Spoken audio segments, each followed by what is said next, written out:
when you don't get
welcome to the field now, visiting LaSalle Lancers, their head coach, Pat McLaughlin. And welcome to 8801 Cheviot Road, Colerain High School. It's Waycross Community Media's presentation of Colerain Cardinal football as the Colerain Cardinals open the 2024 season, playing their neighborhood rivals, the LaSalle Lancers. I am Brandon Wyatt alongside Chris Simonitis and Brian Wyatt here as the Cardinals look to rebound from a winless 2023. Yes, and you did hear that right. Chris Hematitis, the years-long voice of the Colerain Cardinals after a 2-year hiatus, is back in the booth. Chris, welcome back, brother. Could not be happier to be here. Super excited. Yes, gone for the past 2 years. Got a chance to enjoy watching my son play football for 2 years, and I am so excited to be back and be with you guys, and I am looking forward so much to 2024 and this Colerain team riding the ship and getting some W's back on the scoreboard. Yeah, coming off a disappointing season, this Colerain Cardinals. You know, we've said in the past they reload, but this is the very beginning. They stripped this entire team, this coaching staff. They went all the way down to bare bones, and okay, if you're going to play at Colerain, you're going to want to be at Colerain, you're going to play. So we're going with the guys that are on the field and a new attitude and hopefully new results. As the Colerain Cardinals come down the stairs and out of the tunnel onto the field, the Colerain Cardinals will be in all red with the white hats. LaSalle will be in all white. LaSalle won the toss, deferred, and the Colerain Cardinals will have the opening kickoff to be received. The Colerain Cardinals take the field. You will see a familiar face for the Colerain Cardinals. At quarterback starting is Sean Phillips. Then our running backs, we're going to see Brandon Smith, Trey Smith, James Johnson. Wide receivers, Gavin Colerain, Donovan Chambers. And look at this offensive line. Keegan Carr, Amani Todd, Jericho Williams, Jordan Gully, and Jaden Mabry Jr. As always here, Colerain Game Day, we remind you can reach us inside the booth, direct in the comments on YouTube, or at the email address radio@wearecolerain.com. And as usual, shout out for the first one this year. As usual, Lenny Lopez, listening from sunny Corona, California.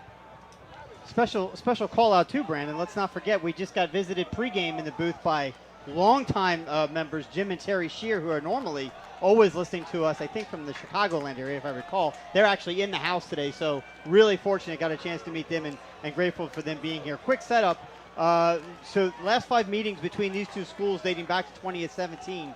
Colerain has a 1-4 record with their lone win coming back in 2018, their state championship run year.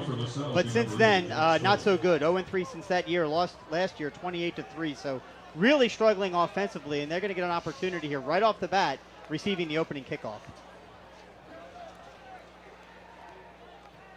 Yeah, this time of year, this time of day, Colerain's going to be returning this in their first offensive possession into a really nasty sun. Yeah, that sun is going to be right in their face. Good call out, Brian. Also, Trayvon Smith. For those of all of you joining on the wearecolerain.com YouTube page, thanks for tuning in. We appreciate you always. Trey Smith and Ricardo Lofton set deep for the Cardinals. Jack Schroer kicking off for the Lancers. Approached, and ball is in the air, and the 2024 season is underway. Caught right at about the 5-yard line, bumbled a little bit, taken up to the 10, 15, and hit immediately and taken down right at about the 15-yard line. So good coverage by the LaSalle Lancers, and the Cardinal offense will set up 1st and 10 at the 15. Yeah, not sure if the sun really played an effect right that. I mean, it's a high kick directly into the sun.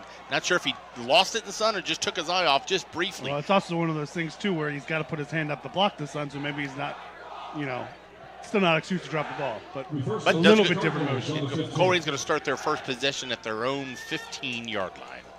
Opening game jitters, maybe, a little bit. New players on the team. Let's see what we do here. It's lined up in the I formation. There's Bill, takes it, hands it off right up the middle. Good run on 1st down, out past the 20-yard line. We'll take that on 1st down every time. Yeah, giving 6 on this.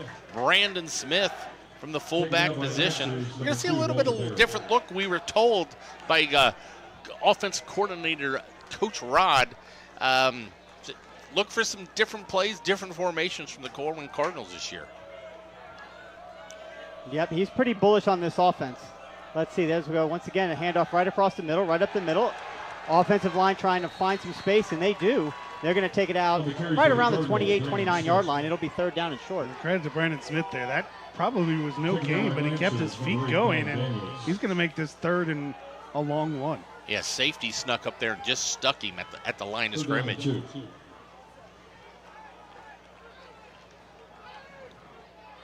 to need to get just past the 25 for the first down. Critical third down for this offense. They do not want to turn it over or have their first series stop 3 and out. There's going to be a timeout left.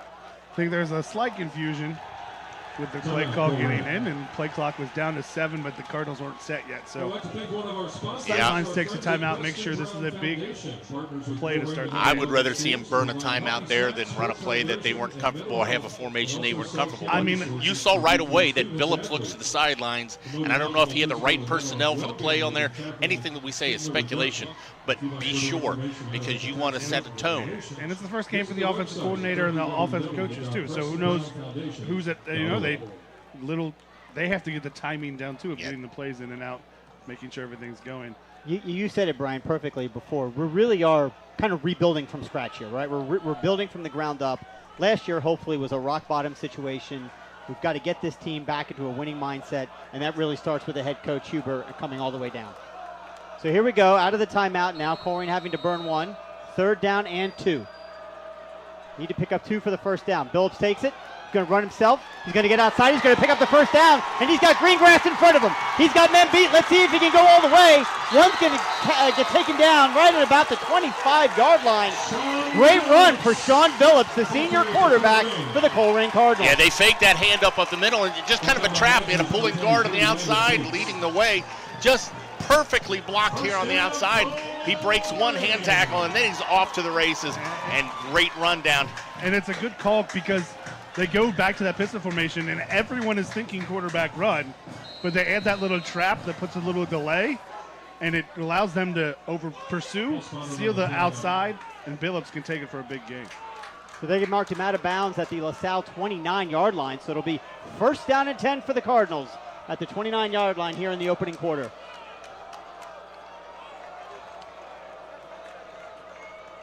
Colerain only had 10 players on the field for that play, a little personnel issue. 4 seconds up, but they get the playoff. There you go. There's a handoff met in the backfield. That's going to be at least a 3-yard loss. We'll see where they and mark I think it. the issue came there. Number 51, Jordan Gully, had to come off for that play, and his substitute wasn't ready to come in, and they had a helmet issue? I'm not sure what it was, but he came immediately back in this play. So you had a substitution issue, and then immediately that's where the play was called to go, and immediately it was blown up. Man, look, they had to rush the snap too. The play clock was doing this, so they really weren't set. But they're going to lose 2 on that. Bring it back to the 31-yard line. Second down and 12. Back under center is Sean. Billups takes it, fakes the pitch, rolls around. Good pickup on the block, number 34. Caught by number 2. Taken out to about the 26-yard line. Cooper Krieg on the reception. You telling me a little bit about him before the game, Brandon. Maybe looking for some big things from him this year. Yeah, I mean, Cooper Krieg was Mr. Everything last year. He caught a couple touchdown passes. His offense, one of your leading tacklers and defensive ends. And last year he was more of a stand-up outside linebacker. This year they're going to put his hand in the dirt, but also he's going to play a lot more on offense here, and we see it there on the little play action. And he wasn't on the line of scrimmage at the right time. He was in the backfield and went in motion, and they followed him with that motion. So it's a 5-yard pickup there on second down. So 3rd and 7, 9 minutes to go, no score. Second, third down attempt here for the Cardinals. Now in the shotgun, takes the ball, fakes, it's a little pitch. The ball's on the ground. It's still on the ground, and it looks like LaSalle may have recovered. We'll see.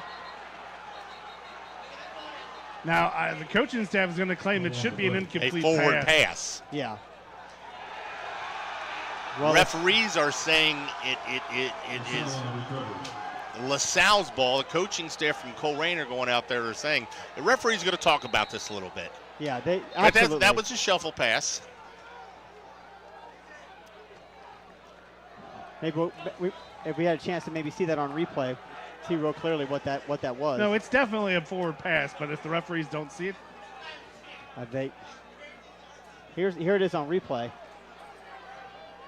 It's one of those jet touch passes, and Yeah. yeah, and they all have reclaimed it. It is now an incomplete pass on the field. Incomplete pass on the Cardinals. So it'll be 4th down and about 7. Yeah, so the ball goes back to the original line of scrimmage, not where the ball was recovered. That's which right. is why the down markers shouldn't have moved. A 7, good thing they were 26. correctly saved. So still 4th down. No kicking team out there. It looks like Colerain's going to Yeah, line you're up. in no man's land for just about any high school team. Phillips rolls. It's a throwback screen, and it's picked off going the other way. That was a good play by the linebacker from LaSalle. If he doesn't get that, Krieg's gone. He was only one man, and he just played that ball perfect. Not a bad call. He's the only man there, but the only man there makes a good defensive recovery, because if he doesn't make this play, it's a touchdown, possibly for Colerain. First and 10, LaSalle on the 40. And that was Fergus Krieger, listed as your nose tackle, reads the screen.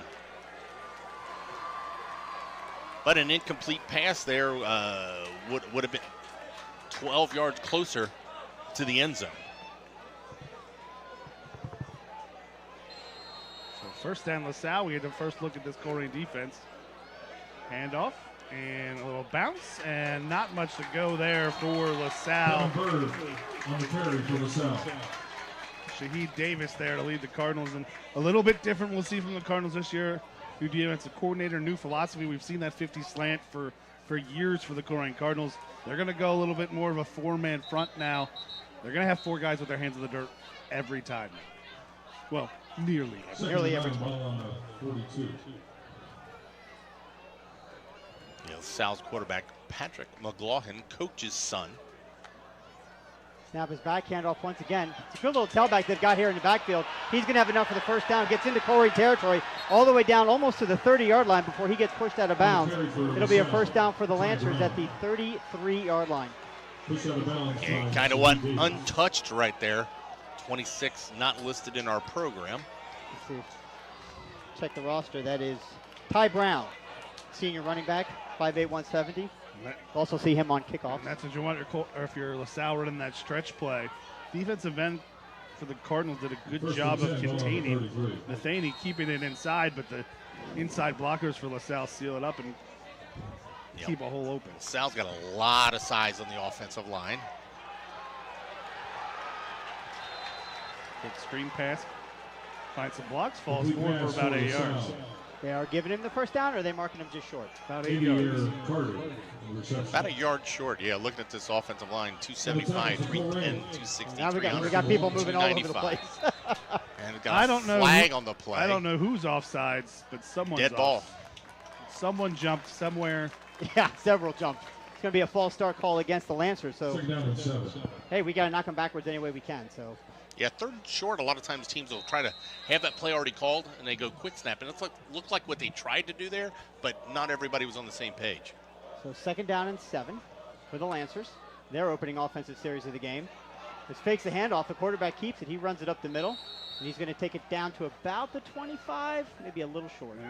And that's the LaSalle play from the past how many years there. They want to run with their quarterback. McLaughlin's been the quarterback there for 2 years already coming there, and they want to run that little midline veer with the quarterback, make a play up the middle, make you make a bad decision. It makes it 3rd and 3. So big 3rd down. There's the handoff once again to number 3. He gets touched in the backfield, but they didn't have enough to bring him down. He stays on his feet, picks up the first down, still on his feet, gets all the way down inside the 15-yard line.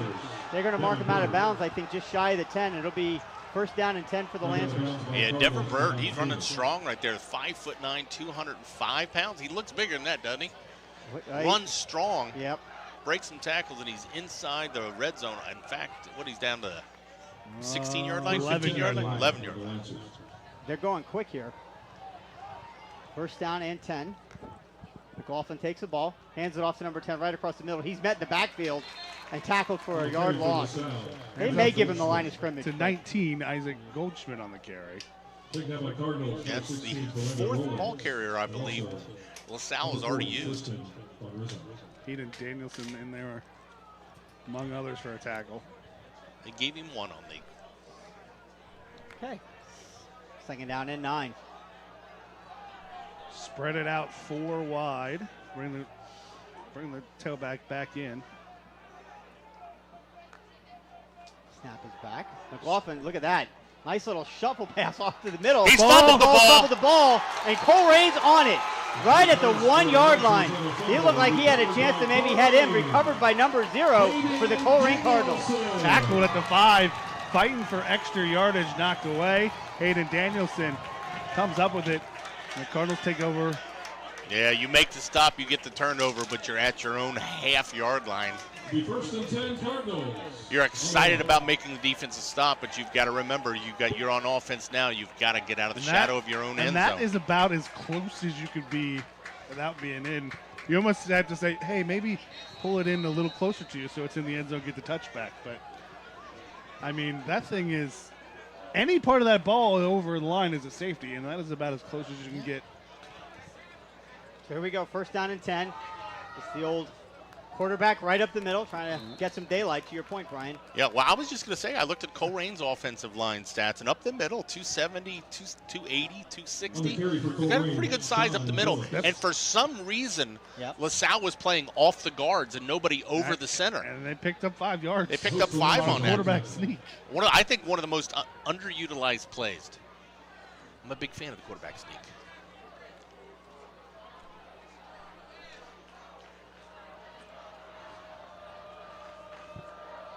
12 seconds. Plenty of time in the play clock for the Cardinals. Snap back. He's going to keep it and run himself. Look for some room to run, and he got met immediately at the line of scrimmage and tackled. Very short gain. Trying to run that same quarterback trap they had success with earlier, but there was nowhere for him to go. Xavier Sims Jr. there to make the stop. I'm sorry, I was looking at the wrong roster. Newt Brady O'Connell makes the stop for the LaSalle Lancers. No score here in the first. Just under 5 minutes to go. Colerain looking at a 3rd and 4 from their own 7-yard line. Run or pass? Yes. One of those options. Snap is back. He's going to keep it himself and again try to get outside. And he's going to have some room. Hold on to that ball, First man, down. and pick up the first down. Having success off that left side, that offensive line. Good push up front. It was Keegan Carr and Amani Todd on that left side of the line. Good seal by the wide receiver. Sean Billups listed at 6'3", 177. Don't know that I'd necessarily call him a burner, but I mean, he can move. I think Deion Sanders just used to call it just enough speed. Because I got just enough speed to get past you. Just enough. But that was coming from one of the fastest men in the NFL at the time. Yep. Sean Billups takes a snap. There's the handoff. Nope, kept it himself. Followed a blocker and got hit again, but gets it up to the 20-yard line. 3-yard carry on that first down play. Yeah, we didn't see a lot of this, I think, early in the preseason. Probably didn't want to put it on film, but we saw just mostly throwing the ball in the first couple scrimmages. So this is the new wrinkle of going to be kind of a QB run first look and use our size that we really haven't had of late up front to try to make things happen. Yeah, and still running the option just out of a different formation at that point. Well, it's more like a single wing. I don't know how much option there is, but yeah. So 2nd down and 7. Ball on the 20-yard line. Tight end down the middle of the field. So he's got it. He's rushed, and it is almost picked off in and out of the hands of a couple different players, but falls thankfully incomplete. Again, LaSalle's all over that screen pass. Phillips takes a shot a little bit late. Referees don't call anything he there. wanted it on the first complete a pass. He wanted a roughing the passer. The referee didn't give it to him. So a little bit more discretion on the screen passes because that quarterback is holding it to the last minute. So unless it's completely egregious, you're not going to get that call. Of course, sometimes with the screen pass, it just really is egregious because you have so much momentum going. Empty backfield. 3rd down and 7. Cardinals need a big play here. Fakes the handoff, is going to keep it himself. Sean Billups going to take it back up the middle. He is not going to have enough for a first down on that. Yeah, somebody blow a whistle there. I know you want to push the pile, but you got your 170-pound quarterback stuck between 4 offensive linemen and 4 defensive linemen, and he was the scrum in the middle. Right. Take your 3 yards and live to fight another day. Now here's an adventure that's always preseason scare. Special teams. Have you found a long snapper? Yeah, Have you found a kid that can well, kick we the had ball? Cooper Creek from last year. I think the key ingredient here is the long LaSalle, snapper. number 19, Isaac Goldschmidt. That one looked pretty good. No rush, no return, and a big bounce. Oh boy, there you go, good tackle. Return by number 19 for LaSalle. Got by him, not a bad return given the fact that. And we kind of knew from last year, we had Cooper Creek as a punter. He's never going to be impressive, but he's a strong kid. It's going to get you a good, at least rugby style kick. Yep. That was a really good snap for what we kind of How hoping the best for, and we got it there. How big? He needed every inch of that 6'5" frame. It's interesting though, in the first 2 series, for a guy that was your defensive star one of your defensive stars last year, he hasn't played a snap on defense yet. So first down for the Lancers. Still no score here. As they pass out to the side, makes one man miss, but cannot make the second man miss. Number 28, I believe, was on the tackle after a very short gain.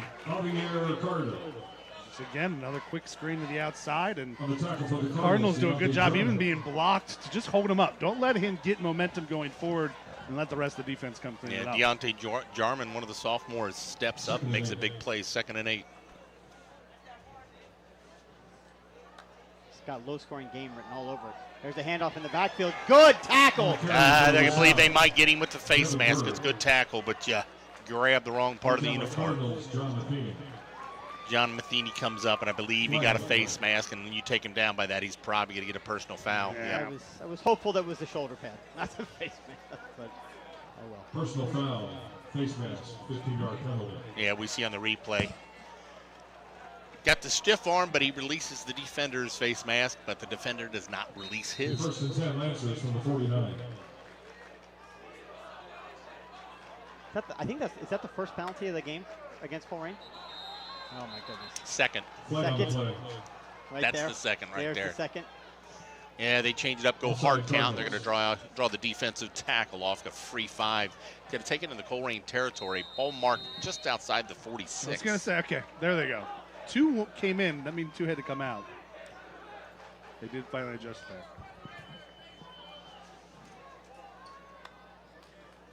Handoff up the middle. Ball Yeah, carried for the middle game Lancers. stretched out, but it will be enough for the first Markel down. McConnell. And the tackle for Colerain, Joseph Brooks.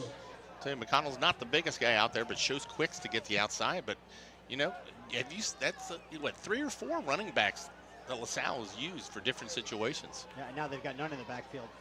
4 wide, two to each side. It's a pass. It's tipped. It's into the air, and it's almost caught, but falls incomplete. Hayden Danielson was there. Couldn't quite pull it in. That's one of those the Lancers are really happy the ball was tipped because Hayden Danielson Read it right away. read it right away, and that he might probably gets caught from behind, but he's got an interception going the other way if it's on target. Yeah, turnover, right? I mean, that's the key. This is going to be a low-scoring affair, right? So every possession is just critical. 2nd down and 10 now for the Lancers on the Colerain 40. The handoff in the backfield once again to number 26. Boy, he's a little June bug, isn't he? He takes it all the way to the far side of the field. It's coming back. Yep. That's in the area of, what do they say? Holding, right out there on the wide side. If you look real closely, before the referee's flag even came out, a couple of LaSalle Lancers were throwing their hands up like, not me. Not me. Wait, You have to forgive me. I don't remember the new defensive coordinator's name, but he went immediately after that play up to Coach Huber like, who do I have to complain to? Because he didn't see that a flag was thrown. He was adamant there was a holding, not knowing that the holding had been called. And there was, and that's a spot foul. That's going to bring it back to the 45. Is it Washington? Is it a Dolphins? No, flag? Washington's a D-line. Just a D-line? Okay. I can't remember I want to say Middlebrooks, but I'm not. You could be right. But You I'm could not be 100% right. Yeah, sure. we'll definitely have to double check that. Learning the names ourselves. So 2nd and 15 now, ball back at the 45-yard line. Drops back to pass as McLaughlin. He looks deep down the field. Who's he throwing to? Nobody.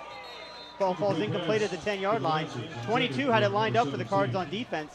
Just couldn't quite get there. But, like, who is he throwing to? Because if he's throwing a post, he's throwing it right at the Colerain safety. Right. If he's throwing it deep, then He's throwing it right at the Colerain corner. Well, and he had single coverage, so he wasn't throwing it away. You'll trust. Well, maybe he was. Maybe he just was throwing it trust deep. Your receiver on a 50-50 throwing it deep ball. and out of bounds. Maybe, I don't know.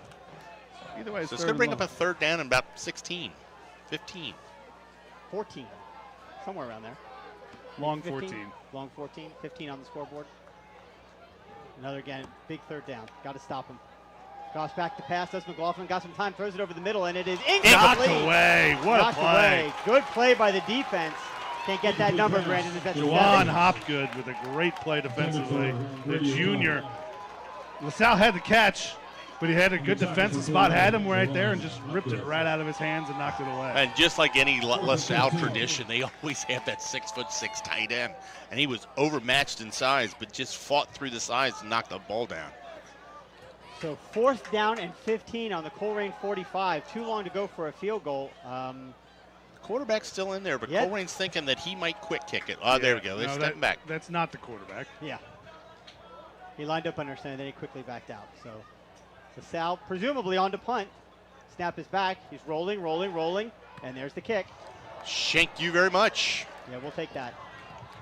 We will take that. That was a good spot for a fake, but they did the sort of, well, we can pretend like we're going to fake it and kick it at the last minute. But when you do that, you kind of don't get the best form on the kick. Well, you almost got a kick over top of the ball, and you like top spin. He got underneath that one and just complete shank. So Colerain's going to start with better position than they have, and since that first possession, they're going to be at their own 33. Probably one play left in this first quarter. First and 10, Colerain from the 33. Well, there's infinite plays left if there's penalties. Phillips has got it. Drops back, looks the pass, throwing into the sun. Out to number 4. He's got it. They're going to probably take him out to about the 35-yard line. So quick little 2-yard pickup, and that'll be the final play of the first quarter. After one quarter play here at Colerain High School, it's the Colerain Cardinals 0, the LaSalle Lancers 0 here on Waycross Media. Nothing fancy from either team. LaSalle has moved the ball. The big turnover down at the goal line. Colerain makes a stop. Colerain's moved the ball, but got it only across the 50. One possession right there. We also have some Krispy Kreme donuts. How about that? $1 each. So here's where the chess game that is football. You've seen a first quarter. You've had 2 possessions. What adjustments do you make on offense? What adjustments do you make on defense? And who can come out, throw the first knockout punch? Since 1928. They want to enhance your home, and Shock sells quality tile and carpet products that will bring your home alive, while also delivering a highly enjoyable and satisfying experience. So they will switch side, and Colerain has the sun to their back at this point. Really no wind at all to make to any factor whatsoever. Now, so silly question. Does this actually, you think, maybe changes the offensive play calling a bit? Maybe they try and put it in the air a little bit more in the way of that sun? Not really. No? Okay. It affects special teams more than anything, really. All right, Phillips standing just inside the 30, takes it, pass in the backfield, caught. Oh, it looks like Nye was going to pass it. He gets hit immediately. He's going to lose, I think, 1 yard. They may give him the line of scrimmage, but they were looking for a little halfback pass there. there is a penalty flag.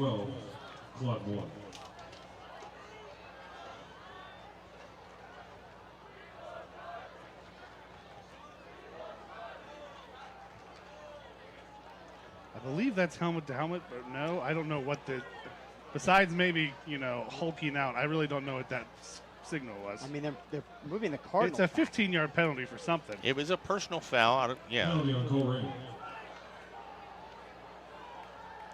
In the meantime, Colerain has a player down. Billups is just stretching. Oh, yeah.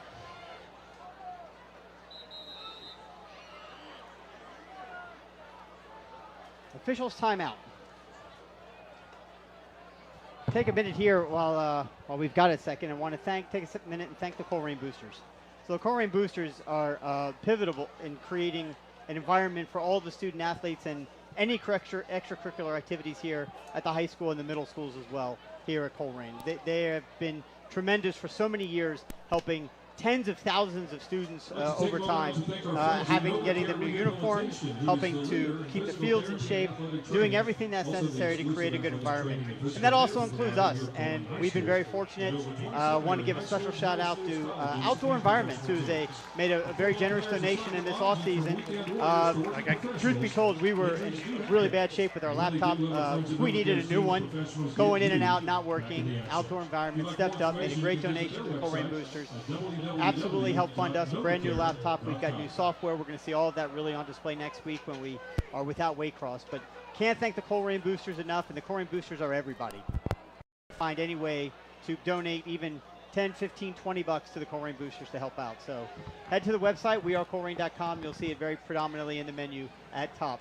Donate today. Second down and 26. So second down and 26 for the Cardinals. Ball is taken all the way back to the 17-yard line. I'm not sure that we got exactly what that flag was. Trey Smith is in at quarterback. Billups was the one down with the cramps there. They called head-to-head contact, handoff to number 5, and he's met in the backfield. The ball is loose. It's picked up by number 9. And there's a flag on the play. We're going to pick up 15 yards for the Cardinals. So here is the thing, though. That's crazy. Here's the thing. It's not in the 15 yards is not an automatic first down. Right. So all you're doing is getting your penalty yards back, which is good. Don't get me wrong, but it's not like, hey, now we got a first down. So the running back had the ball, was running, lost it, caught in the air by number 9 for the Cardinals, and then he was taken down with the. Yeah, LaSalle was celebrating because they thought one of their defenders. Well, they thought defender had it. It popped up. It almost like it popped up a second time. We watching the replay. It popped up multiple times. So now it's just second and. The ball at the 26-yard line. Second and 18. Yeah. Be positive yards here. Snap is back. There's the handoff to number 34. He takes it. Not having a whole lot of luck running through the middle of that line. Had success early in the game, but struggling to find it now. He's going to lose yards on that back to the 25. Yeah, got Trey Smith, your sophomore backup quarterback in there. LaSalle knows and probably doesn't think he's going to throw the ball, so they're going to play more on the run.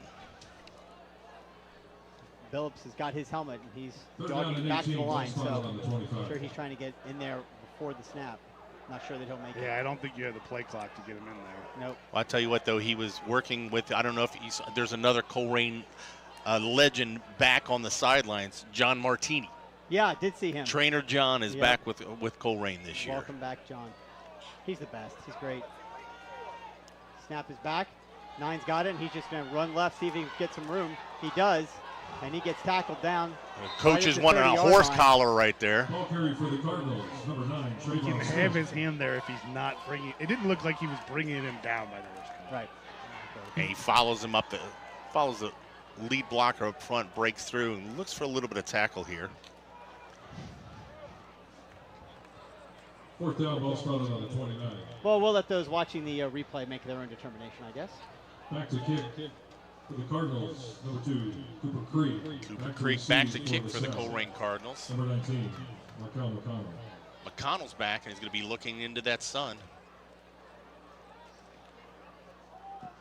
Nice kick by Cooper right over his head. Bounces and gets a great roll all the way down inside the 15-yard line.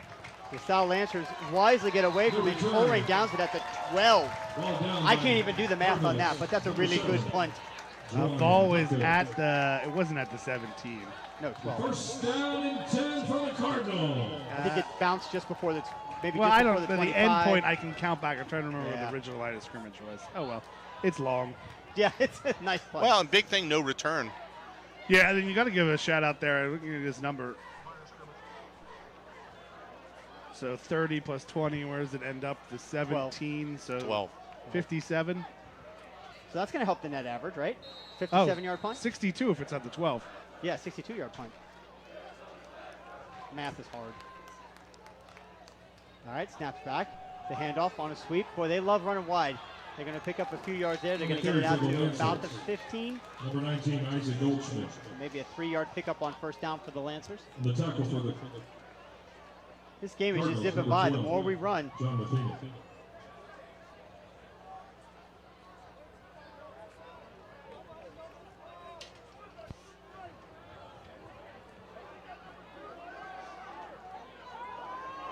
Second down and 7. Ball in the 20. Snap is back. There's a pass. Caught by number 10. Good play by number 3. Did not get juked out. Nice tackle made. We'll pick up a couple of yards. Call it 3. It's more than 3. That was not for the first down, Chris. Oh, I'm sorry. I got my hash marks confused. So Davis on the tackle.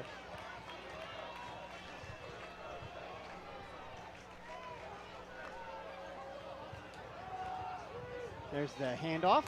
Out past the 25. Maybe down to 26. So again, Isaac Goldschmidt, 5'10", 200-pound senior. Kind of looks like a nose guard and a fullback more than a tailback. But he has gotten outside a couple times, so it shows a little power and speed. McLaughlin drops back the pass, rolls to his right, throws it across the middle. It is incomplete. Intended for number 81.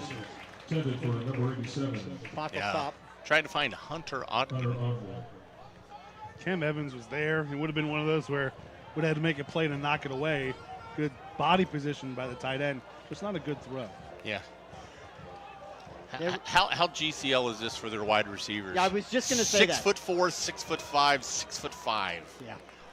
You just took the and one of the 6'5" looks much taller than 6'5". I never trust a roster. He's a skinny 6'5". That's why he looks tall. Number 10 in motion. Resets. McLaughlin drops back to pass. A little bit of pressure up the middle. He rolls to his right, passes, and it is incomplete. Flag, but it's in the area holding. I don't think they touched the quarterback. But hopefully not. Flag on the play. Referee looked at Coach Huber, so I believe it's on the Lancers. I would think we would decline this. That was Roland in pursuit of the quarterback, but I didn't think he was close enough for anybody to grab him. And Saheed Davis had good coverage. Yeah, it is holding against the Lancers. Yeah, that was interesting because the Cardinals called a blitz that went in the opposite direction of the roll. So it looked like McLaughlin had, if he just tucked it, he had kind of a seam to run, but he went to throw, and obviously he had that seam because of the holding call. The Cardinals. The 14 recovered Lofton.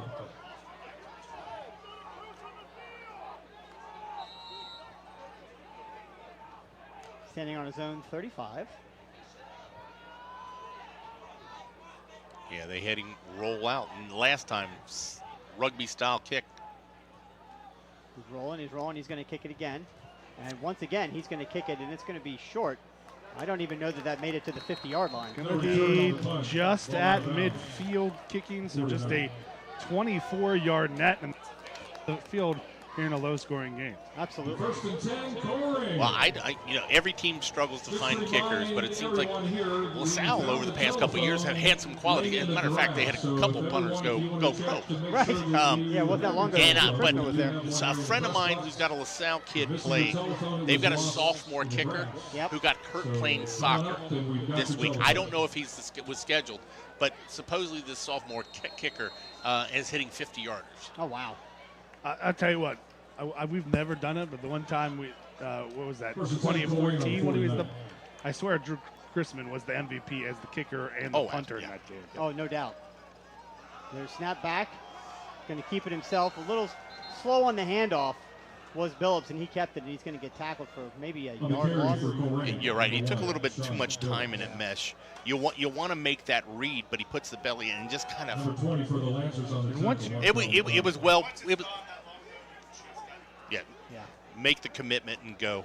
But LaSalle, we had that covered either way. Good defensive play.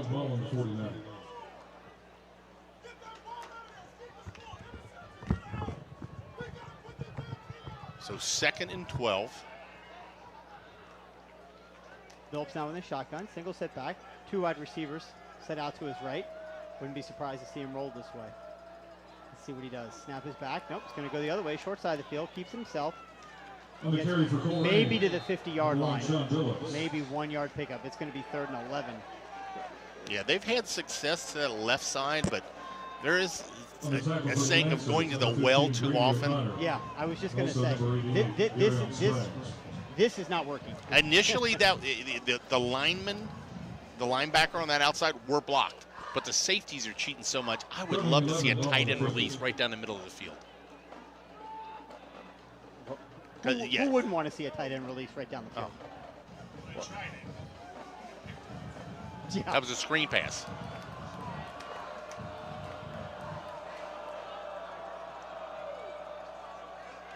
Phillips looks, scans, surveys the field, rolls to his right, looks for an open man. He's going to keep it himself. May try and make one man miss. He's going to get tackled and taken out of bounds. But it's enough for a first down. Yep, I think he got past the 45. No. He needed the 39. Yeah, 39. 39. Yep, you're right, Brian. But this is be about 5 yards an short. odd area. Wait a minute. Yeah, he needed 5 more yards. So it's going to be. How did they lose? 4th and 5. Well, they lost 2 yards on the first play, and then he only gained 1 play, right? So it was like 3rd and 11. Maybe he was just back really deep on that drop back. I don't know. I thought it was. Yeah, it seemed like he did run further, but it's 4th down. I mean, it's one of those ones. Take your timeout. Timeout here, yeah. And your timeouts in the first half don't matter. Make your right decision. Better to give yourself the best play call here. Well, he just called an official's timeout. No, I mean, he's not going to. That's what the PA said, but. I'd like to take a moment now to thank our friends at UC Health. Yeah, I don't think there's any question that you kick the ball right here. You play the position battle, field position battle at this point. And I will say, though, the referees, the head referee is telling the Colerain Cardinals, you got to come back out on the field. Nobody called a timeout. Someone did. Well, he's put his arms on his shoulders like, I didn't call that. I think one of the referees reset the clock.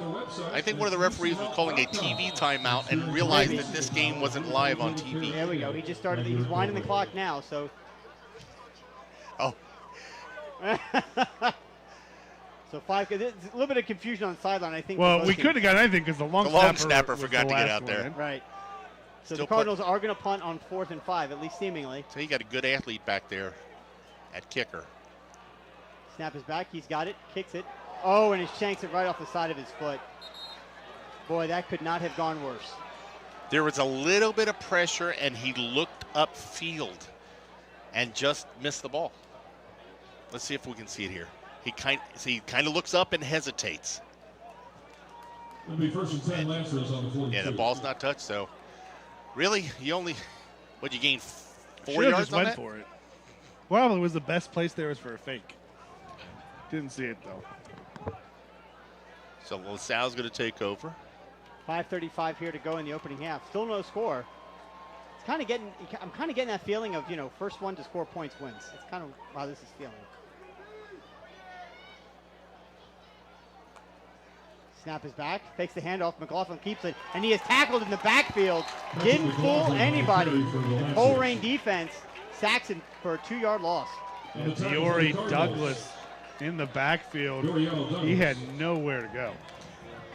Yeah, they run the mesh, that quarterback read right there, and they cover the running back, and they cover the quarterback. Nowhere for the LaSalle to go. Robbie Bauer Jr., they had the read, so there was nowhere to go with the ball. 2nd down and 12. 2nd down and 12 for the Lancers. Cardinals looking to continue to create negative yards for LaSalle. There's a snap back. There's a handoff over the middle. Tries to run it right up the middle, and there's nothing there. The interior line of that Colerain defense saw that and snuffed it out. No gain. On the carry for LaSalle, number 26, Ty Brown.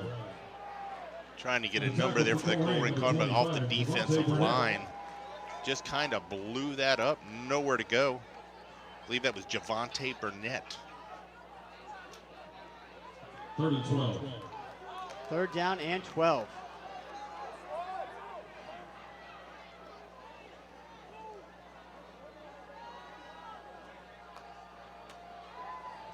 McLaughlin Black looks to pass, throws it across the middle, and it's caught and stayed on his feet as one of those huge wide receivers, number 10. He's still on his feet.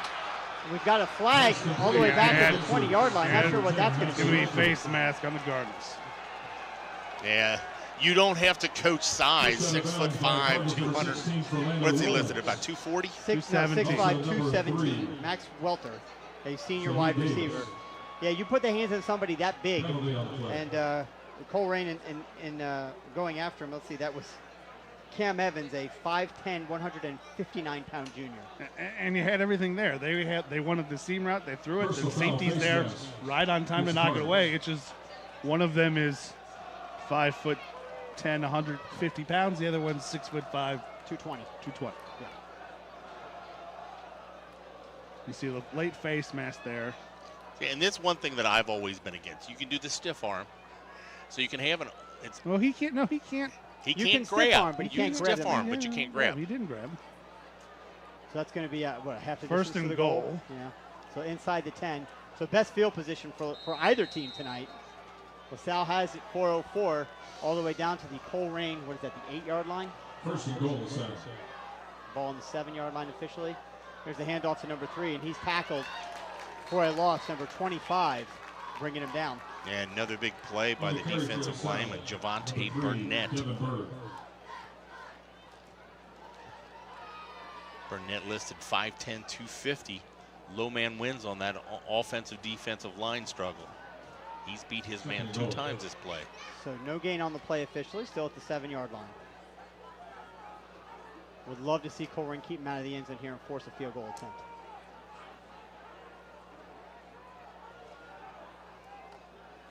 Snap is back, fakes the handoff. McLaughlin keeps it. He gets towards the end zone, and he is in for the score. Is that a flag or a shoe back in the backfield? That is a shoe. So LaSalle scores first on the heels of the huge pass play. They go in and put 6 on the board with 3:19 left to go here in the first half. Extra point pending. We said it earlier, that's their offense. That's what they want to run. They want to have everyone follow the running back and follow up the middle with the quarterback. And he does it there, and he beats the man. Really just kind of doesn't fall backwards, falls forward into the end zone. And they did struggle with the punts. Let's see here what they do with the kicking game. Jack Shore is on to attempt the extra point. The kick is low, and it is good. Just enough over. So with 3:19 to play in the first half, it's LaSalle Lancers 7, Cardinals 0. Randy, you're talking about how that quarterback follow, that draw is a staple of their offense, but they hadn't run it too often. No. They've run the running backs more often, which allows those defenders to over-pursue the running back, which if you call that quarterback at the right time, which they did, Colerain was all over the running back. Well, it does tell you they have a little bit more faith in their running backs than a normal year. I remember a few years ago when they played Winton Woods, the quarterback had like 45 carries. It was just like quarterback, and it wasn't like you see Colerain where they run that little trap or the quarterback keeper straight to the outside. It's that same thing. A little midline read and then follow up the middle. Midline read, follow up the middle. Colerain has seen that from years. The years playing all the elder teams. That the quarterback's doing that. Oh, that's a great call, Brian. The Elder loves doing that. Ramsey's a big fan of that. So with 3:19 to go in the first half, and the Cardinals now down 7. Let's see what they do in these last 3 minutes. I'd like to see how aggressive they are with the play calling. Try and get down and put some points on the board before half. Just as a reminder for those of you listening on wearecolerain.com, we will obviously go silent at halftime, give everyone a break. We're going to try and grab some scores and stats, and we'll be back just before the start of the second half. There's the kick. It's a good kick. It bounces into the end zone, so Cardinals will take over first down and 10 at their own, where are we at, 25? You know, I know it's a different, slightly way of doing it, but if you have a kicker who can kick it that far, why don't you have him punt it? I don't know.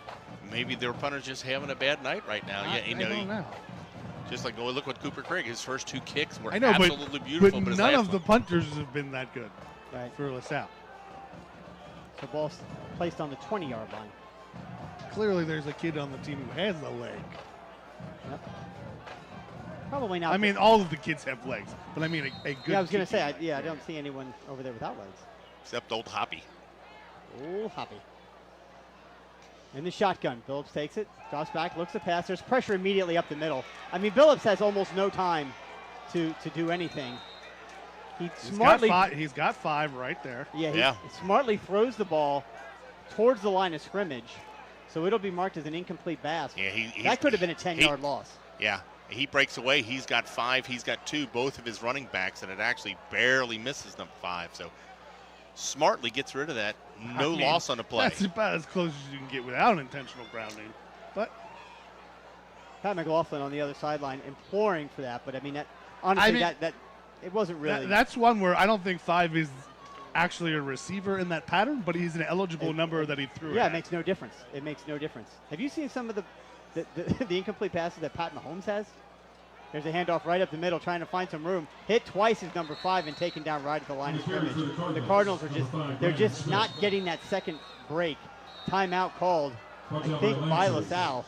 They believe they're getting this ball back. Yeah, LaSalle's trying to save some time to get the ball back here. Timeout, Lancers. It was strong running by the Colerain. Just no hole there to get to. He broke a couple tackles. Yep. Thank our ultimate level boosters here at Colerain. So that is the first timeout of the half for the Lancers. Yep. And no matter what, if the Cardinals, well, it's second down.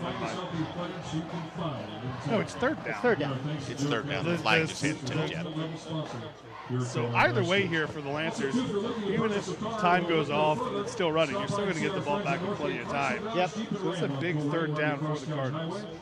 Right there, of course, Northgate Chrysler has hundreds. Yeah, no one's changing that down marker yet. So, I mean, I know it's officially on the field, but I'm just kind of like, pretend like it still says second. People are not focusing. They're not paying attention. It is third down and 9. At least it should be. It should be third and 9. Maybe they're feeling generous.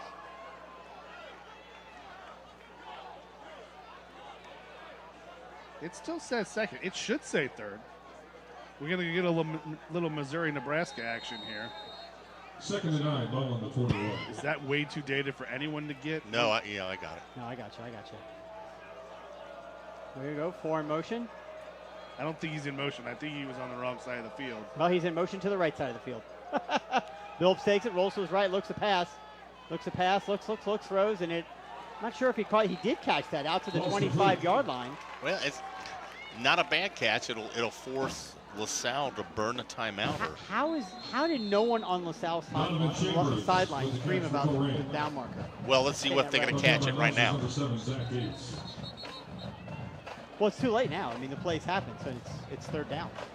You can't say, oh, well, yeah, you can't go back and retroactively back. change it. What do you think this is? I think everyone knows it's fourth down. Referees are signaling fourth down. Everyone knows it's fourth down. The only people that were confused with that was our a chain gang and our PA announcer who was reading the change. They took it down from him. Can you believe that? The official down. Oh, they're cheating our kids. The official down is kept by the referee on the field. They are not cheating their kids. I like to mock certain parent. I have parents. More whistles. I think the South, what is going on? Do they want a timeout because they want more, say we called a timeout earlier, we want more time on the clock? What's going on here? I don't know. The ref. Somebody's mouthpiece? What's going on here? I don't know. They're trying to decide what they're going to do for halftime meal. But LaSalle should also have one timeout left on the scoreboard. The scoreboard is really behind right now. I think we're going to get some time adjusting to the scoreboard here. Maybe. I don't know. Referee wrote something down, but I really don't know. They didn't announce what's going on. They're just going to. You know what? Let's just start over. All right. Just fourth down and 4. Start over. Yeah. There we go. Need another big kick from Craig tonight. Krieg. It's only been a starter for 3 years. Snap is back. He's got it. Steps into it. It's a good kick. Dropped by number 19. Falls on top of it and downed inside the 40-yard line. So Cardinals got a good kick there, and number 19 on the return for LaSalle. It's very interesting that you have. That's Goldsmith. That's their lead running back. I know, he's been back there every time. More of a fullback, right? That's what I thought. I'm looking at him like that is not a. You think you'd put one of the small, fast guys back there? He's made some good decisions chasing balls that have gone over his head. Either left him alone or picked them up. Right. Just stop. I'm sure he's one of those kids growing up. They're like, "Why is that kid back there?" And then he takes their turn. And you're like, right, "Oh, that's why. That's why exactly back there." So plenty of time for the Lancers. 2:36 to go. Still with the timeout left. The handoff across the middle. They'll pick up about 4 yards on that play, maybe 5. We'll see where they mark it. Plenty of time. Yep. Oh, yeah, they got plenty of time. Colerain Cardinal getting up slow for the a while. tackle for Colerain, number 3, Saheed Davis. Saheed Davis on the tackle, but he's also looks like he's cramping. Yeah, he's down on the ground. It's your starting really your number one corner there. Or did he get rolled up here at the end? He might have got rolled up there at the end. Holding the back of his left knee. And again, it could just be a cramp that caught. We'll see. Well, he needs to wish the best for him. We don't want to speculate. He needs to cool himself down then. Yep. Dehydration is not. Right. That's when we default to our cramping expert, Yes. Brandon. He's lectured us for years. I was going to say, I can't. No one knows cramping better than Brandon. So an overheating issue. Yeah, it's an overheating issue. Dehydration issue.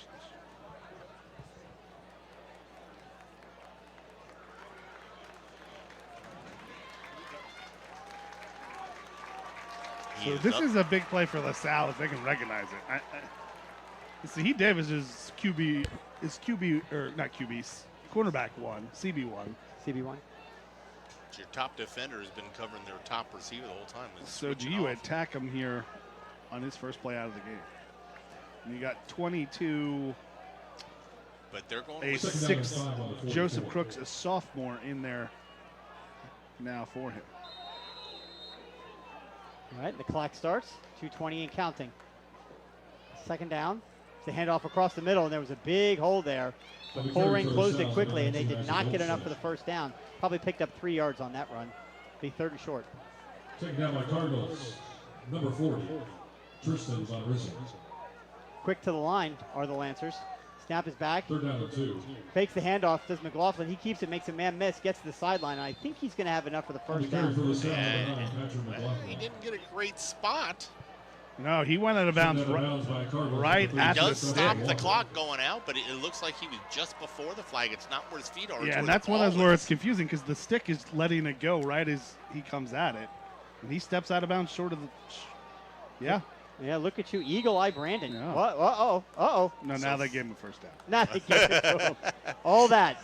We were right and wrong at the same time. Well, that's one of those market third down. Oh, the third down markers past the line to gain. Okay, yeah, it's a first down. Our flag guys are a little slow today. But More whistles. But now we're going to discuss it again. Well, no, I think the clock should have stopped and restart it, and they're going to have to reset the clock. It's very difficult. It's a first game for everyone. Right, that's what I mean. It's very difficult to get any kind of momentum. I mean, offense is a fluid animal, right? You need momentum. You got to get in a groove, and it's difficult for either side to do that when you're constantly being stopped because of penalties or whistles because of marking. It's just hard. And let's be honest, and it's not like trying to help us. Actually, most of the time it's been against us. Yeah. But our scorekeep board has not always been known to be mistake-free. The referees stop him again. Well, they had to reset the clock. Now it's reset. Okay. Put 12 seconds back on the clock. It's 1:53 now. There we go. And now... Snap is back. Takes the handoff. Pass across the middle. Incomplete. Same kind of pass play intended for number 10. Just let him a little bit too much.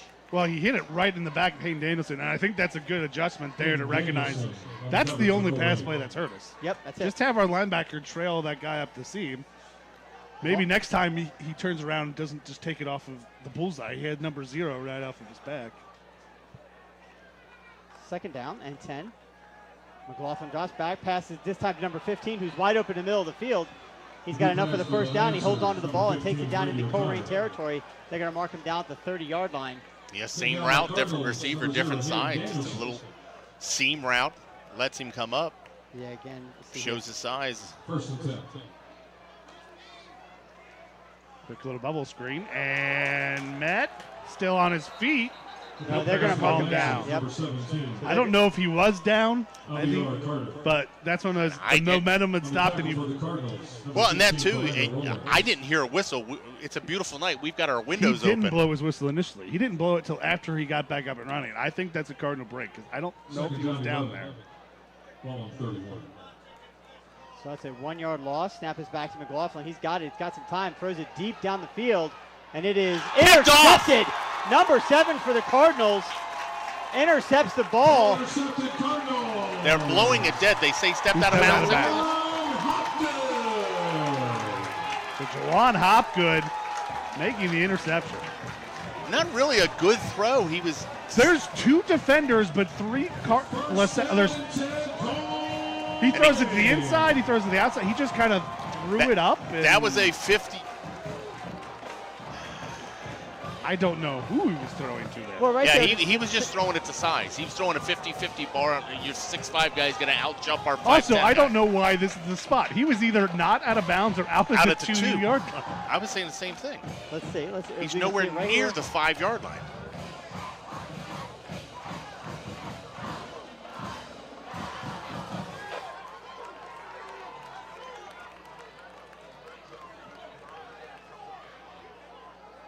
See, I think what you guys are missing here is a fundamental rule that everyone knows, that if you catch the ball inside the 5-yard line on an interception and your momentum takes you back from the end zone, it comes back out to the 5. I didn't know. No, any they're of that. remarking it at the 2 yard line. So now they brought it back. Yeah. So ignore everything I He just went said. out at the 2 yard line. He either went out of the 2 yard line or it's a touchback. Or it's a touchback, right? I guess that's what they're, yeah. So, Or they shouldn't have blown the whistle and let him kept running. One of Right. the, well, again, first game for everyone, right? Yeah, minute left. Colerain. Yeah. oh, you throw a pass deep.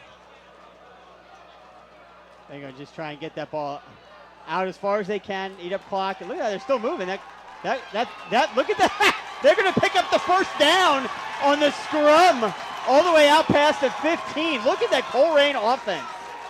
That was a quarterback sneak that went 15 yards. Well, LaSalle is just, instead of trying to stop the quarterback, they're trying to strip the ball. When it's like that, it's called a maul. In rugby, it's called a maul. Yeah. You have the ball carrier up and they don't go down, it's called a maul. So technically a 14-yard rush on a quarterback sneak where the offensive line just said, we're bigger and stronger than you, and we're going to get the first down. Handoff right up the middle. And pick up a yard or two Could on you that. imagine if all of a sudden he came out of that pile? Wouldn't that have been something? And I Presumably think- that'll be yeah, that. if- Yeah. That's gonna one of be those you run another play, see if LaSalle's going to use their last timeout. They are not. not. And we'll go to the halftime. So clock will roll out. Cardinals will go to that halftime. So clock goes 3-0. So at halftime, LaSalle answers 7. The Colerain Cardinals 0. We'll be back At the half, with some halftime LaSalle stats 7, Colerain and nothing. scores from around the city.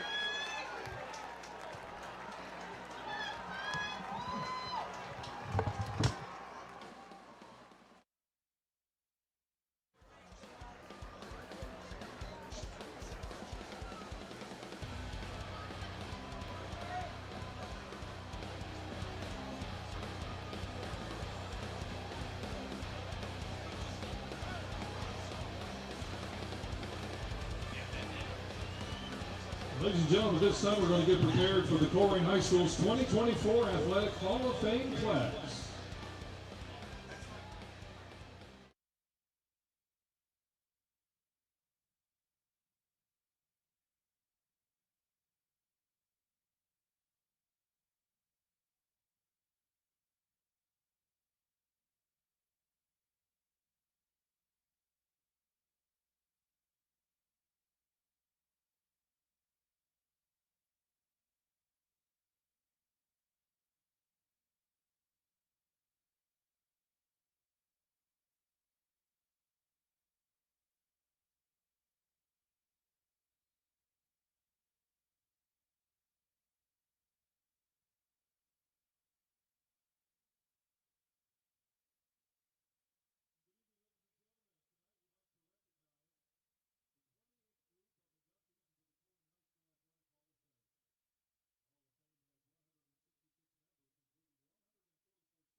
Welcoming now to the Hall of Fame class, George Fessler.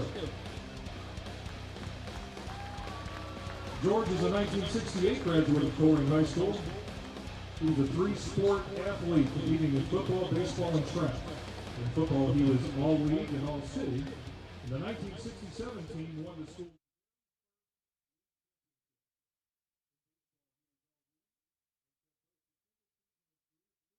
For triples at the regional track meet.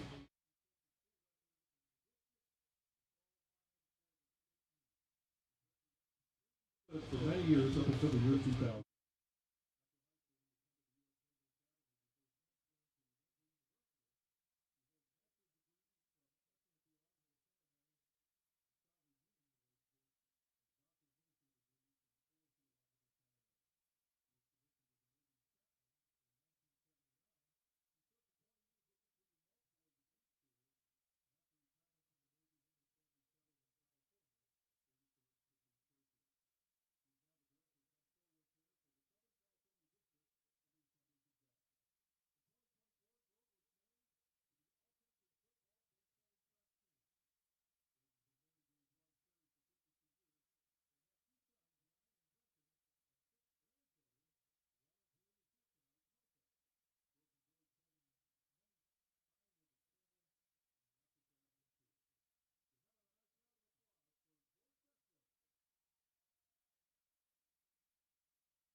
University. She was a middle school language arts teacher for 33 years, and she coached volleyball and basketball in the Bethel Tate School District. She also coached soccer for 9 years. Her husband Steve is a retired middle school principal, and they have 3 children, Justin, Kelsey, and Morgan, and 5 grandchildren. She loves spending time with her family and watching her grandchildren play sports. How about a nice round of applause for Terry Carly Gill.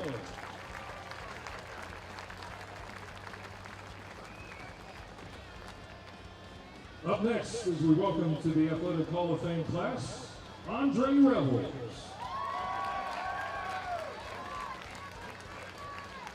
Andre is a 2005 graduate and played football right here where we're standing now. He was a 3-time All-GMC middle linebacker. His punishing tackle style and vocal leadership were a staple in one of the most talked about teams in Cincinnati high school history.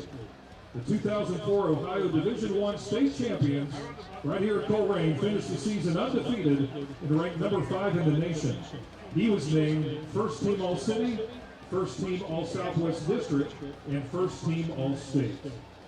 After Colerain, Andre played a pivotal role in leading the Cincinnati Bearcats to the Sugar Bowl in 2009 as a third-team All-America selection. In recognition of his outstanding career, Andre was inducted into the University Hall of Fame back in 2019, along with his 2009 teammates. In 2024, Andre was named to the All-Century football team, and today he continues to bring his leadership, dedication, and competitive spirit to his role in the enterprise technology sales. While balancing a fulfilling family life with his wife, Holly, and Colerain class of 2006 graduate, and his daughter also, Hayana, who is 8, and his son, Ari, who is 2. How about a nice round of applause for Andre Rebels?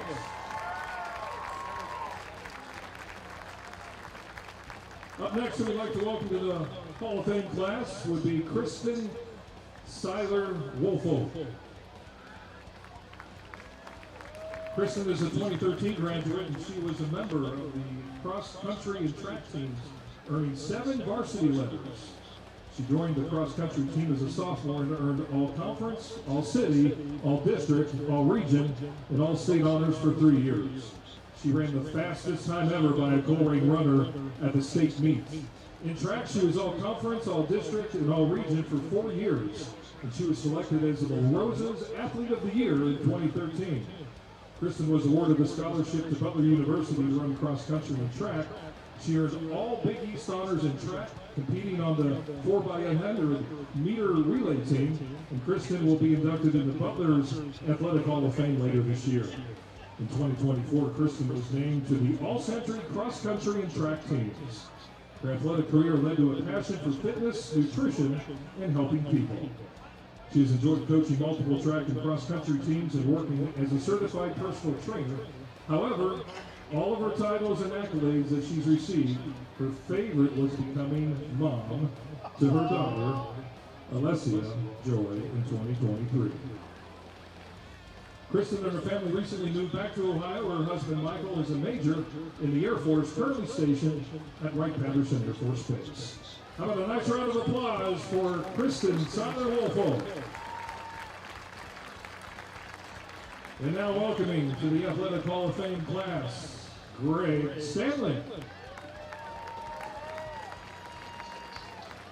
Greg is a 1975 graduate of Colerain High School.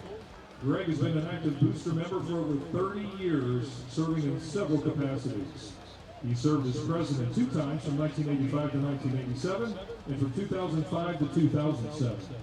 He was responsible for membership growth and retention from 1998 to 2009. He was actively involved in the planning and execution of 3 major capital campaigns, including the 2004 Field Turf Campaign, which improved campus facilities for students involved in extracurricular activities. He's been the co-chair of the Athletic Hall of Fame Committee since its inception back in 1997.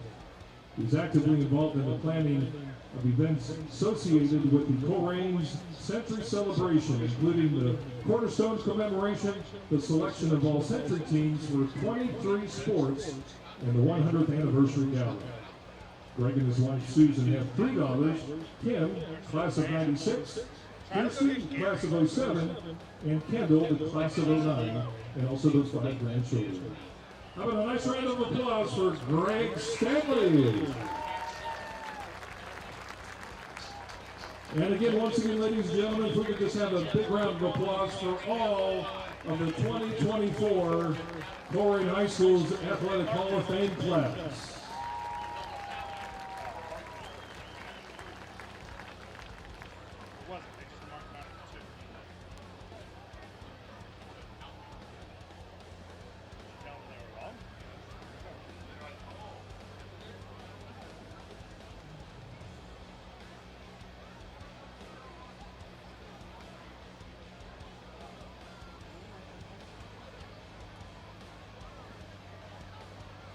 Central.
Welcome back to Colerain High School. We get you some halftime scores.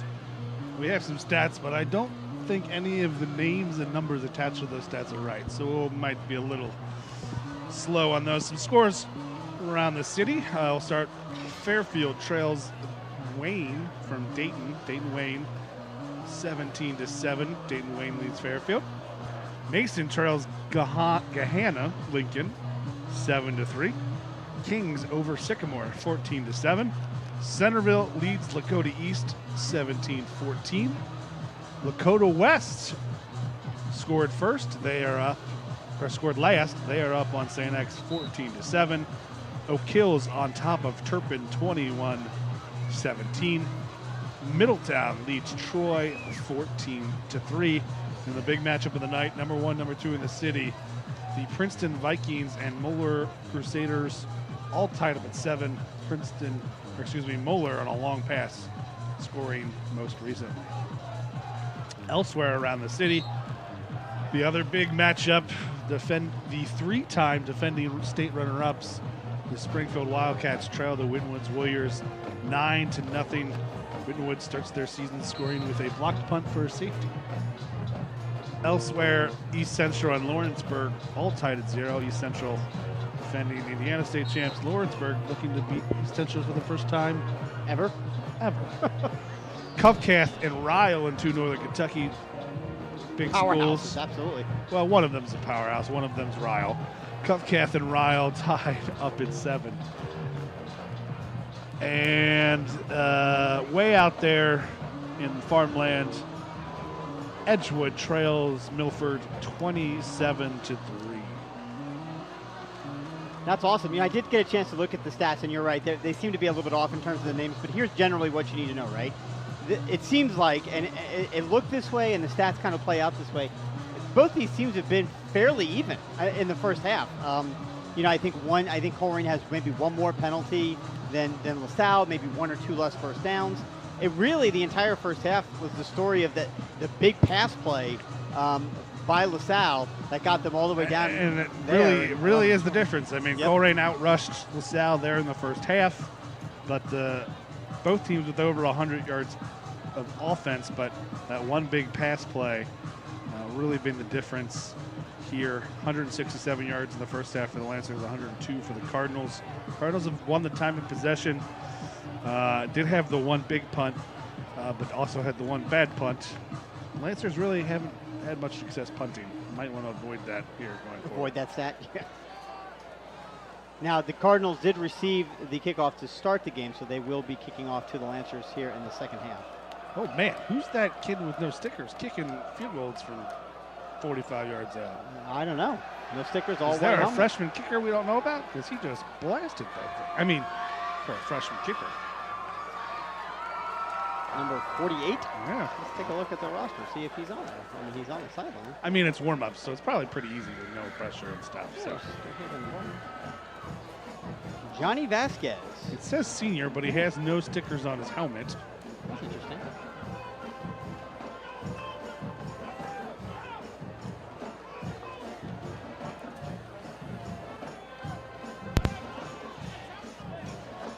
Hello. Hey, there you are. Hi, Brian. Welcome He's back. very confused that he was on mute because he had his mute button stuck.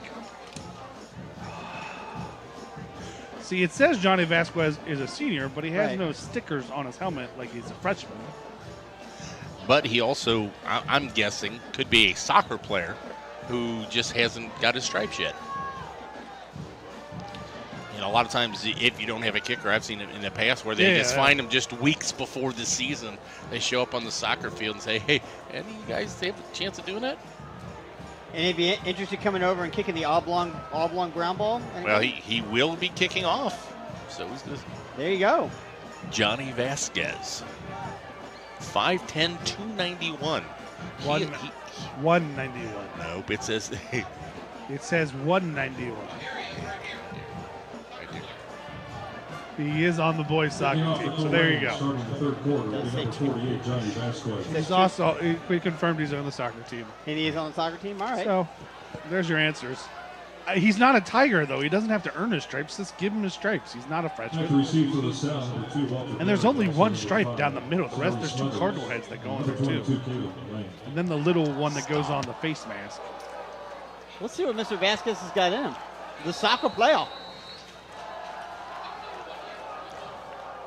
Approaches the ball, gets underneath it, and kicks it. It's a nice high end-over-end kick right inside the 20-yard line where it's dropped by number 5. Makes a couple of guys miss. Makes a third man miss. Stays on his feet. And then the turf monster gets him. Yep. Well, I think that's one where you make so many moves to make people miss, you've lost your own footing. And he's getting a little bit of help off the field. Yeah, that's when you go into panic mode if you've dropped the ball and you've gotten past that initial rush and you're just happy to be alive at that point. Yeah. And I noticed the 25-yard line is painted a little bit high. You looked. You actually leaned up. No, I'm not. No, That's where Chris I did. Chris I did. I went, what? Chris. Is it really? Yes, it's much higher. How do you paint one line higher than the other? Fascinating. Left the sprinklers on all night. All right, back in the shotgun. The handoff. Number 30's got it. He takes it around the right side. He's going to pick up positive yards on the play. About 7. There comes the flag. That's either holding or roughing. Big right tackle there from LaSalle. Was dominating at the point of attack, but what are they going to call it? Yeah. Well, it's one of those things, though. The end is maybe getting blocked, but he's doing his job. His job is to keep it contained. If he releases after the running back's by, he's probably okay, but yeah, he's completely underhooked. So that is a spot foul. Not the start you want. Through the Lancers. To start the second half. 1st and 17.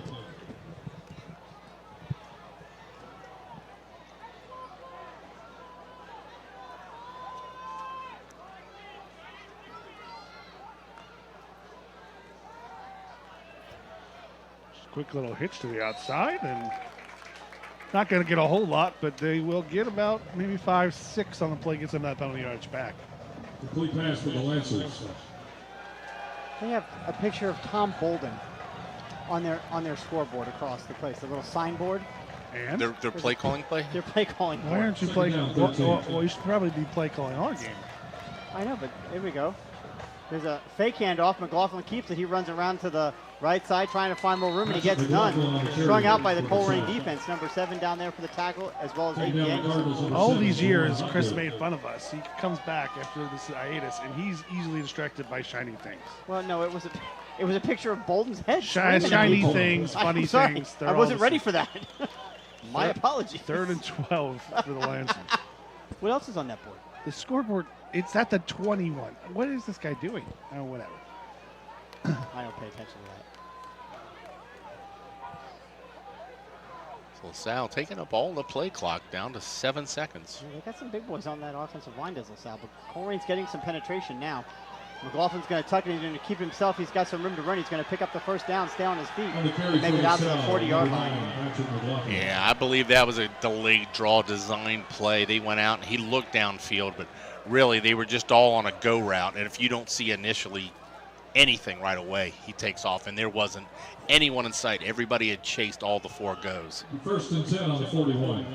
You can see it too. They almost set up the pass protector. That hey, everyone could go this way, and we'll just run underneath the other way. So 1st down and 10.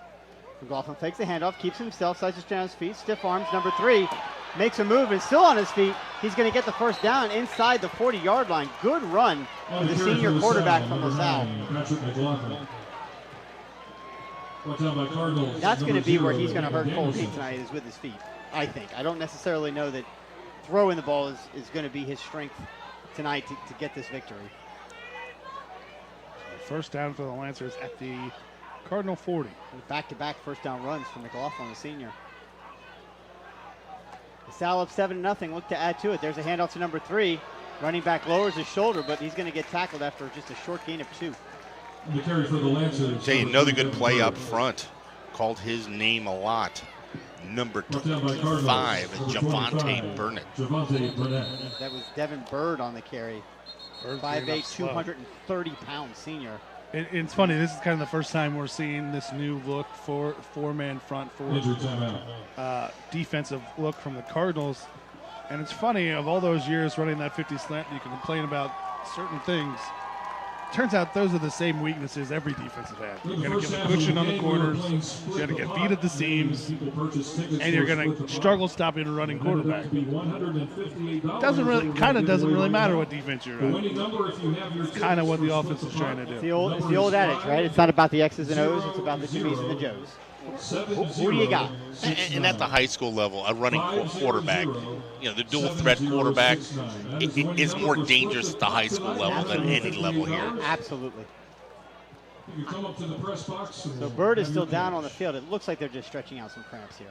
But the thing is, it looks like double cramps. They got both of his legs. That's what it looks like, yeah. Both under stretching. Yep. He hasn't had many carries.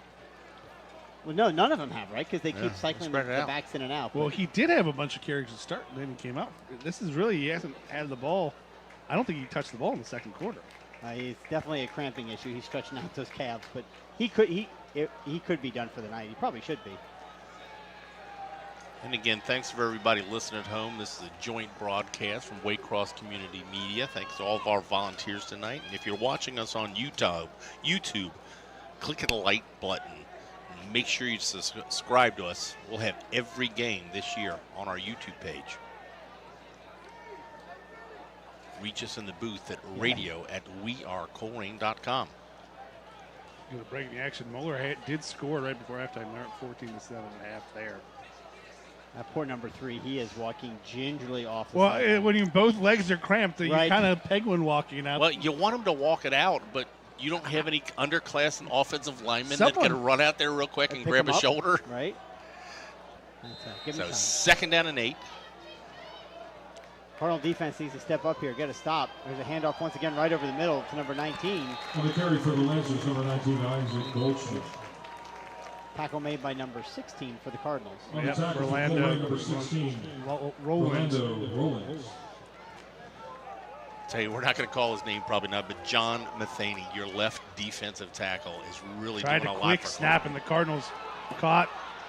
Not getting enough out there. Yep. On the carry for LaSalle, number 19, Isaac Goldschmidt. They've done that a couple times, gone with a quick play right off the first down, right after a play. 22, Joseph Crooks. Yep. But I was saying, John Matheny at 6'2", 207 at left defensive end for Colerain Cardinals has got his hands full. He's battling big Jameer Davis, 6'6", 295. Problem, little pitch out to the flat there on the right side, another completion. I think he's going to be just short of the first down, maybe a couple of yards. Yeah, about 3 or 4 yards shy. But 3 first downs on this series so far, LaSalle. They're LaSalle is pretty much picking up the pace, and Colerain's got to get some guys off the side of scrimmage. They did not get him off, so McLaughlin's going to have a free play. He will pick up the first down. Is there any flags called? Yeah. Okay. I've got an obstructed view. On the tackle for Colerain, number 22, Joseph Crooks.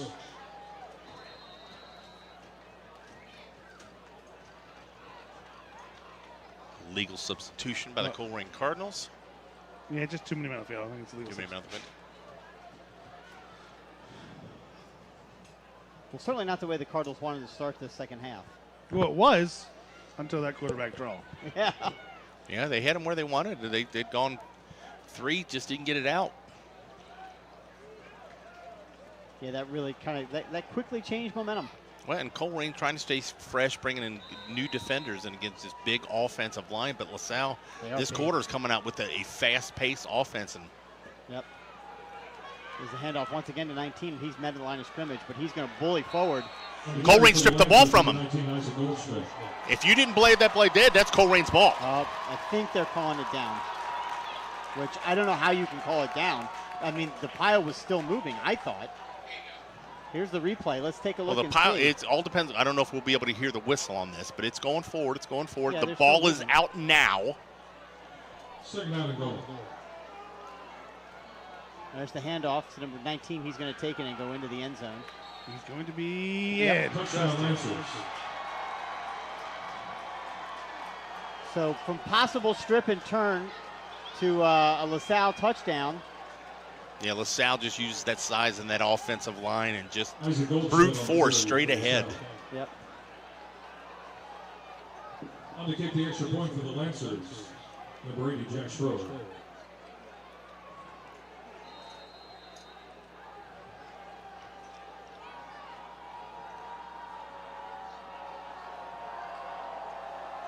Snap is back, hold is down, kick is up.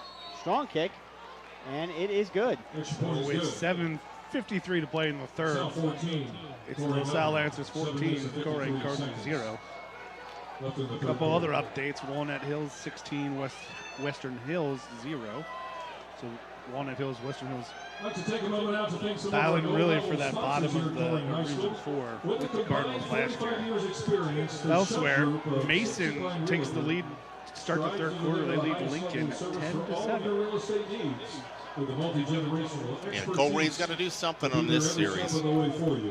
One score is tough, but two is even tougher. Three could be insurmountable. Also, too, after the game tonight, maybe you might be craving a burger, maybe some tasty wings. Well, head on over and see our friends at Game On, owned by alumnus and wrestling coach Hunter Hampton. Game On is your go-to place in the White Oak Shopping Center to unwind. So here's that play again on Waycross. With family and friends. I think what we're going to see potentially is this was right before the touchdown. Again, our thanks. We're going to see that the tailback had the ball. Colerain claimed that they had stripped it, but his knee was down. They called before the ball came out. Allegedly. A lot happening there in a very small space. And allegedly. again, unfortunately, they don't have the benefit of replay. And I don't even know if they had, they would have been able to clearly say that. So yeah. Not enough evidence to overturn, as they say. So Carter Lofton and also Trayvon Smith back to receive for Colerain. So that series, maybe 10 plays, 74 yards, would you say? Took 4:02 off the clock? Yeah. That's like that. Maybe. So the Cardinals they've got to find something on this offensive series. There's another high kick. This is going to be returnable as long as they get up and get it, and they did. Taking him just inside the 20-yard line. Still on his feet is number 14. He gets around the edge and gets tackled out of bounds right at the 30-yard line. And there's the flag. And the tackle for the Lancers, number 2, Walter Berry. Is there a flag? I don't see a flag. It'll be 1st and 10. Yeah, there's a flag. Okay. Holding Cardinals.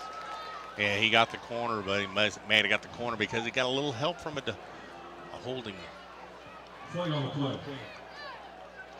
So McLaughlin take the ball, and he looks to the outside. I'm not sure where the holding is, but maybe on number 9, I'm not sure. But I was watching 9. did you see it? I didn't. Little see ticky tack if it was. Yeah, I didn't see anything egregious there at all. Either way, 1st and 10 for the Cardinals. Back at their own 17-yard line. 10 yards of that good return negated. Sean Bilbs back under center now. Takes the ball, fakes the handoff, keeps himself.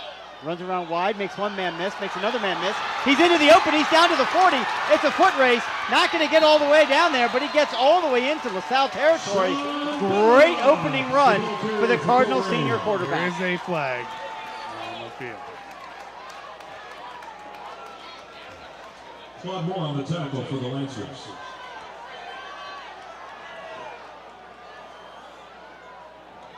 The flag is beyond the line to gain, so this will be 1st and 7.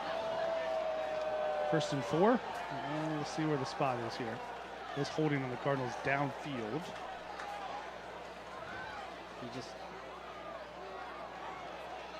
So he will get positive yardage out of this play, but not the nearly 50 yards he got. There's going to get about 6. Yeah, 1st and 4.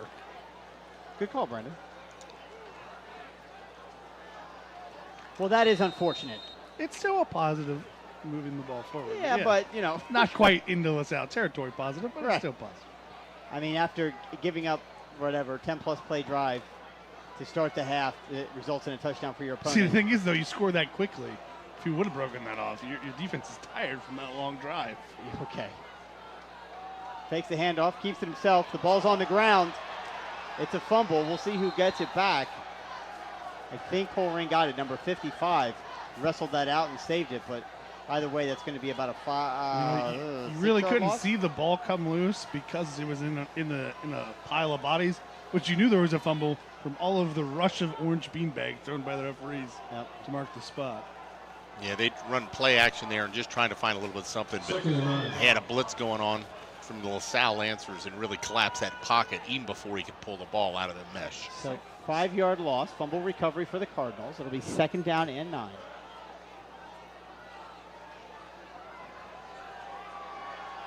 The offensive line has got to do something to try and keep that defense out. That's not bad. That's pretty good protection.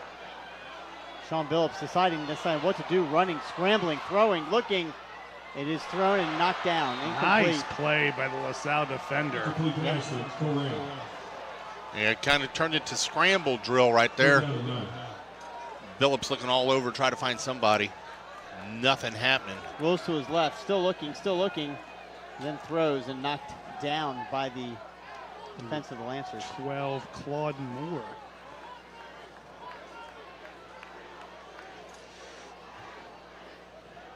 Great work by the Waycross team, by the way, all night, getting us these nice replays. Excellent camera work, guys. Thank you.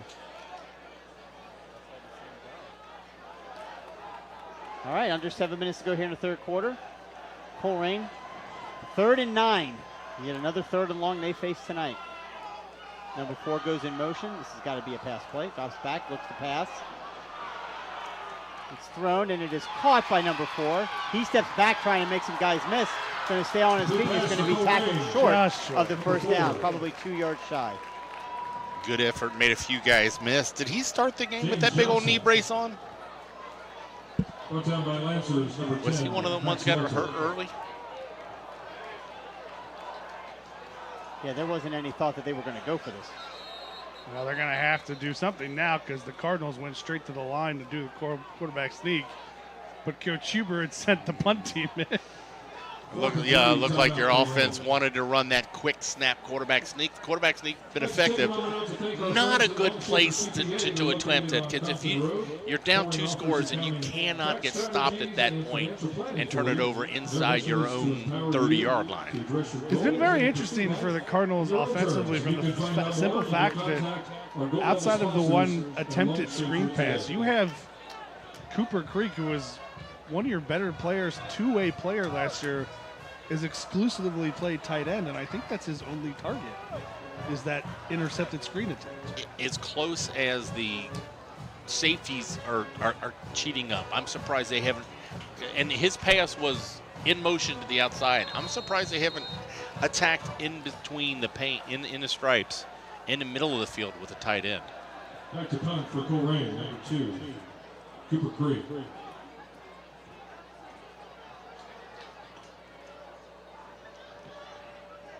Another nice punt by Cooper Krieg, once again over the head of the receiver. You'd think they'd realize that he can kick the ball pretty well. No return. Ball down by Once Colerain. again, no return for the Lancers. So Number 30. 1st down for LaSalle. Yeah, what? David Malone. None of his kicks have really been that deep. The roll has given him the yardage. Yep. So that return man is going to kind of guess an area it's going to be in. Hopefully he can get it. Right.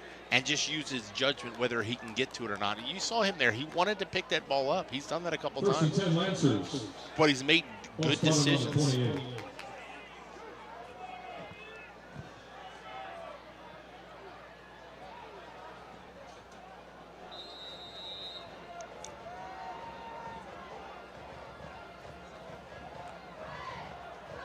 Snap is back, handoff in the backfield, and snuffed out by number 25 for the Colerain Cardinals.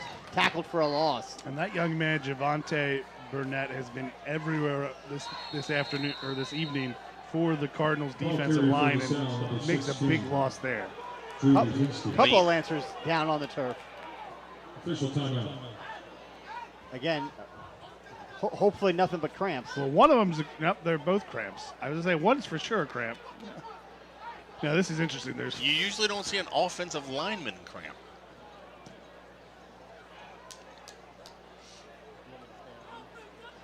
Dropping like flies. Is it that hot?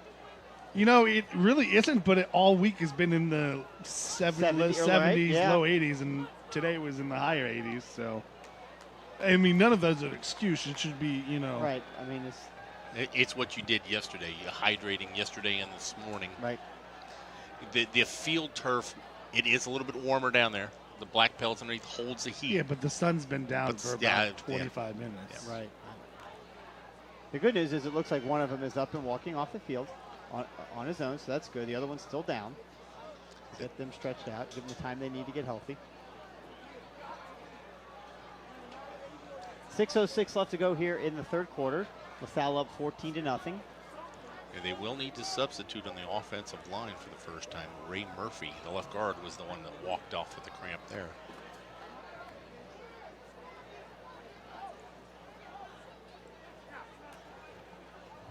So this Colerain team last year coming off an 0-10 record, first time since 1973, right? 40 years since they had gone 0-10. Clearly hopeful. It's 50. Is that 50? God, I can't do the math. Yeah, I hate to say that because I guess that means I'll be 50 this year. Holy moly. So anyway, you really wanted to, I'm sure they wanted to come out, firing on all cylinders tonight and try and get a W on the board and not continue the losing streak. They got an uphill battle ahead of them here. They're going to have to find a way to slow down this revamped running game of the Lancers and at the same time offensively move the chains, which they have not been able to do now really since the first quarter. All right, 2nd down and 14 after that 4-yard tackle for loss. Laughlin's going to keep it. He finds a hole, but he gets taken down from behind, number 25. Once again on the tackle. On the tackle for Colerain, number 25, Javante Burnett. Yeah, Burnett's been all over the field, and that was a great play. Stats. They handed us stats. Okay, sure. How very kind of them. They go hard count, and Colerain's going to help them out with another offside penalty. Only the second one of the night. They've done that a couple times, though. It was stopped on 2nd down, and then they go hard count. So the 2nd and 10, or the 3rd and 10 becomes 3rd and 5, and easier to. Yes, 5 is less than 10. Yes. 3rd and 5.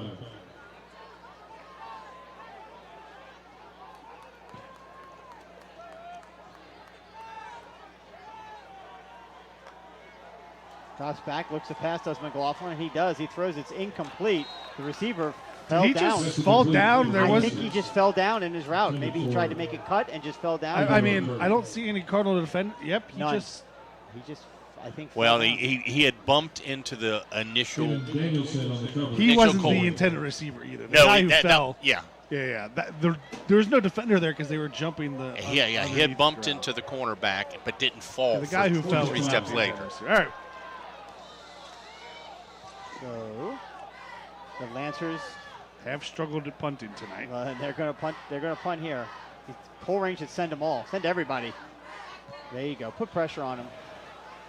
It's a good punt and nice catch. Really nice catch by the return man for the Cardinals. Number 20. He called it a fair catch and then was backpedaling to get that. That could have been a disaster. Yeah, those rugby-style kicks don't have a true spin to them. They're like catching a knuckleball. Right? Well, especially, too, with LaSalle. They you went for the block. You went for the block, and then Mason has that delayed kick. So the defenders are going to be right on you as they're ready to catch. Right. Third quarter score, Moeller 14, Princeton 7.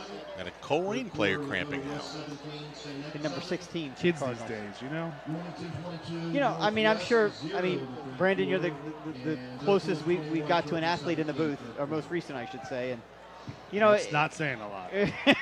No, it's not saying much at all. But point being that, it takes discipline, right? To eat right, to drink right, to be sure you're hydrated, to be sure you're taking care of your body. And, I'll be honest, I don't know that the kids today really fully understand or appreciate that.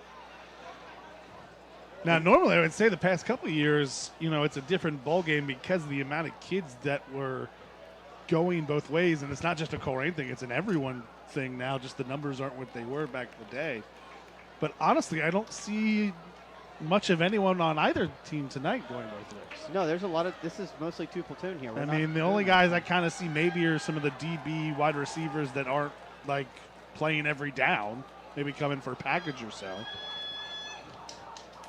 So here comes the Colerain offense again. They have got to make something go on this drive. They've got 5 minutes left here in the third quarter. Presumably they're only going to probably have the ball maybe 3 more times the whole game. And they're down 14-0, so they've got to find a way into the end zone. Snap is back. He's got it once again. Phillips is going to try and make some room, and there's not going to be any room. He's going to get tackled. I think he made it back to the line of scrimmage. But and he's going to lose 11 yards on this. This is a holding on that play. But again, he tests that left side, which was successful early in the first quarter.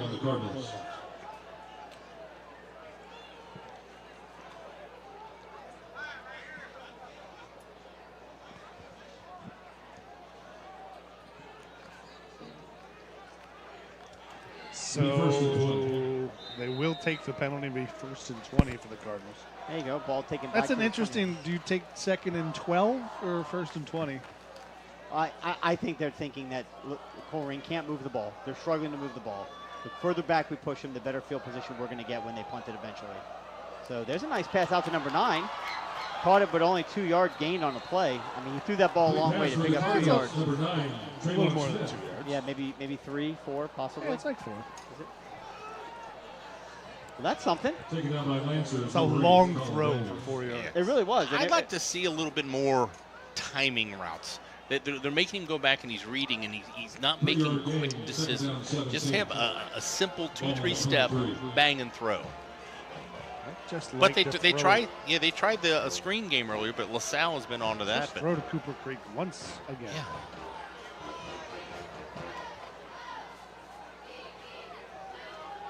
So 3-yard pickup on the play. 2nd down and 17. There's the handoff to number 14. He takes it up through the middle, and he's met right at the line by number 15 of the LaSalle defense. And driven backwards. Deontay Jarman there.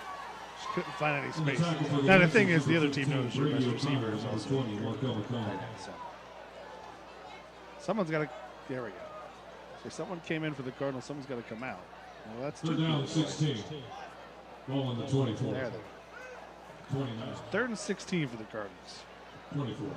I don't know what you call him, 3rd and 16. Midline 40-41 option. How about a quarterback sneak? In 2015. He got 14 yards on it last time. So in the shotgun now. Goes 9 in motion, takes the handoff, drops back. I mean, the problem is that the Colerain offensive line is really struggling to contain the defensive line of LaSalle. I mean, they were through that line almost immediately. I mean, the quarterback has no time to do anything with the ball. You can see it here on replay. I mean, they're through that line instantaneously. Now coming for Colerain, number 2. Now, correct me if I'm wrong, but Phillips was not the quarterback all last year, correct? No, he missed the first 5 games of the year. That's right. So there's still, I mean, doesn't have a full season under his belt. So learning going on, growing going on, and look, LaSalle is that's not an easy task to get, your first week of the season.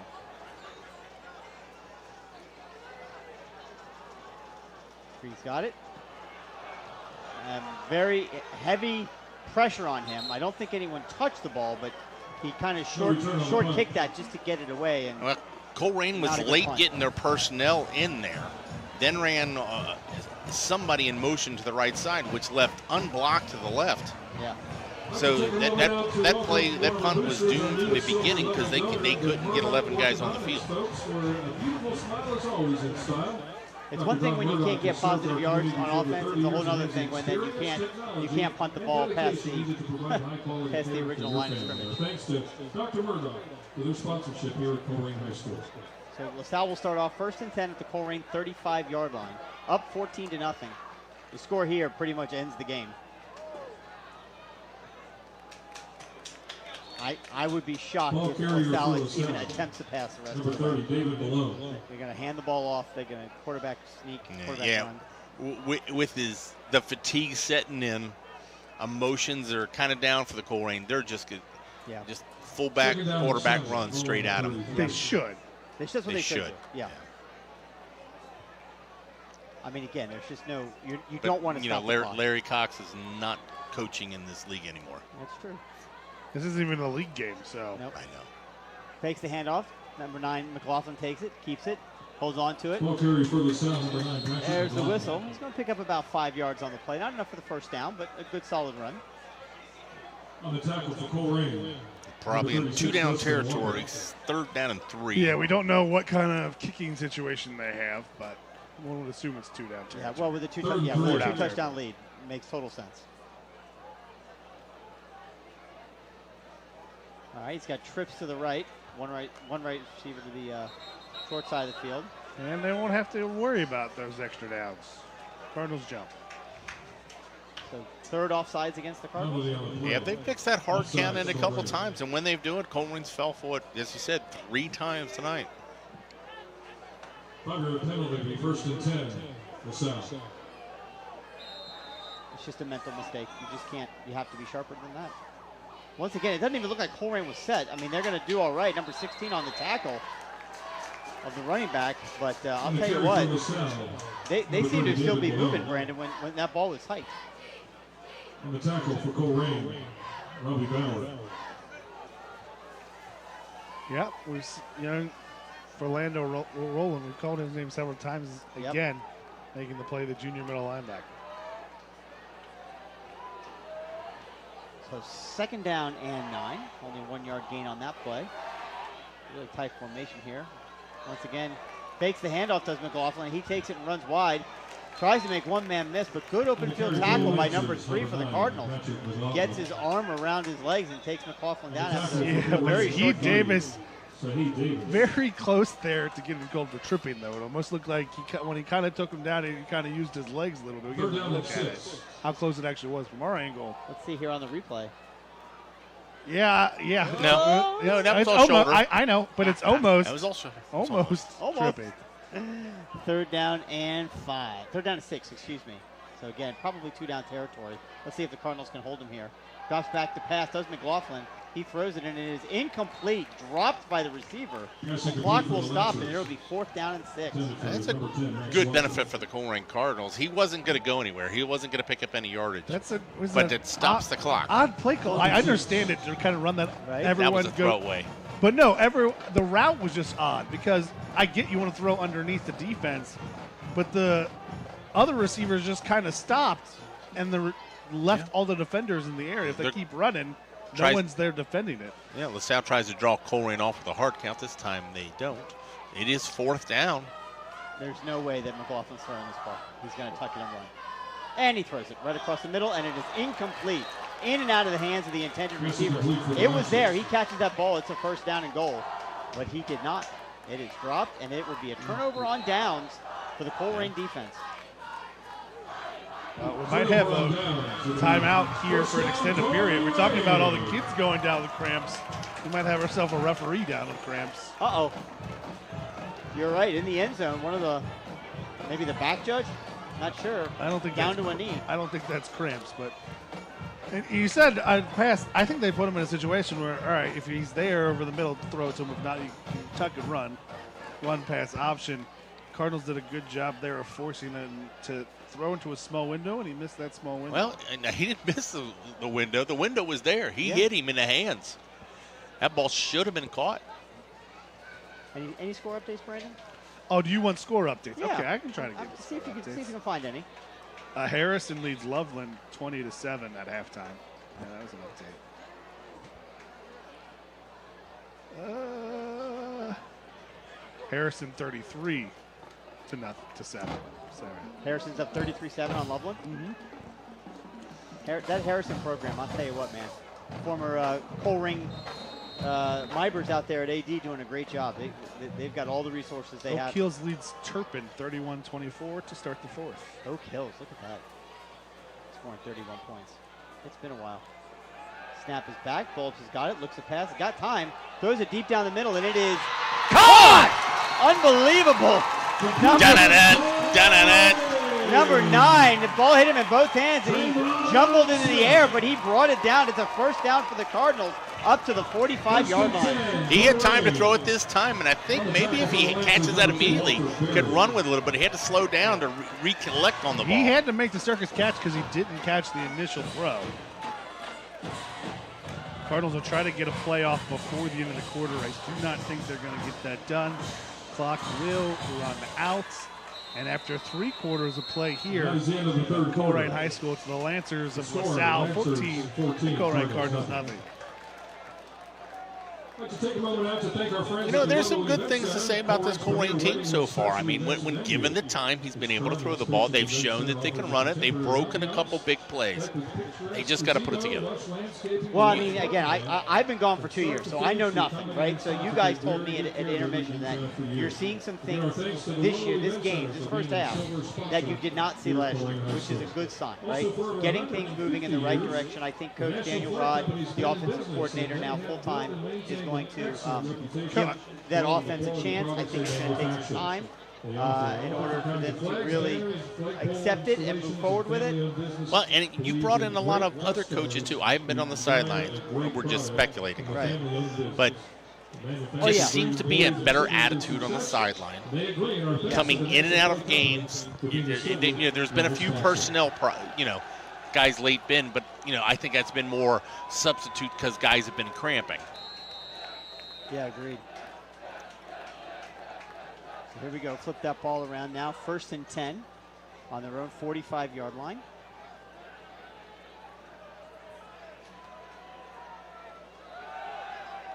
Drops back, looks to pass, rolls, still looking, and there's a flag.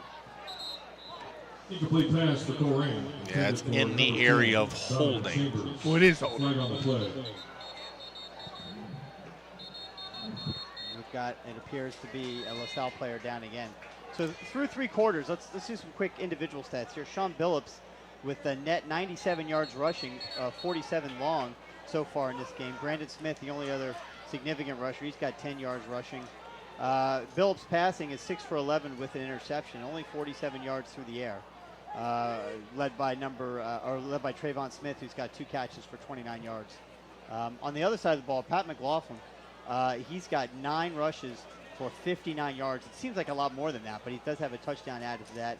Isaac Goldschmidt, 40 yards and a touchdown. And on the receiving side, Max Welter has got 7 targets. He's got 3 catches for 59 yards. He had the rather long reception earlier in the game that really got them going. They've got 2 other receivers, Xavier Cardi and Brady O'Connor, who's got 15 and 21 yards individually.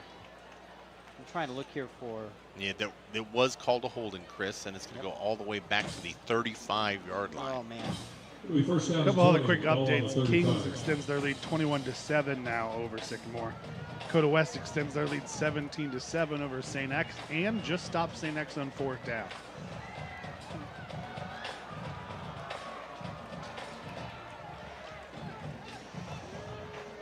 Lincoln scores. They lead Mason 14-10. So they will replay the down, and it's still 1st down. 1st down and 20 for the Cardinals.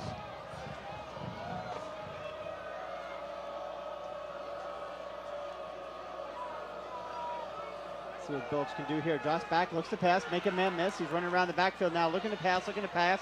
He throws it, and it's almost intercepted.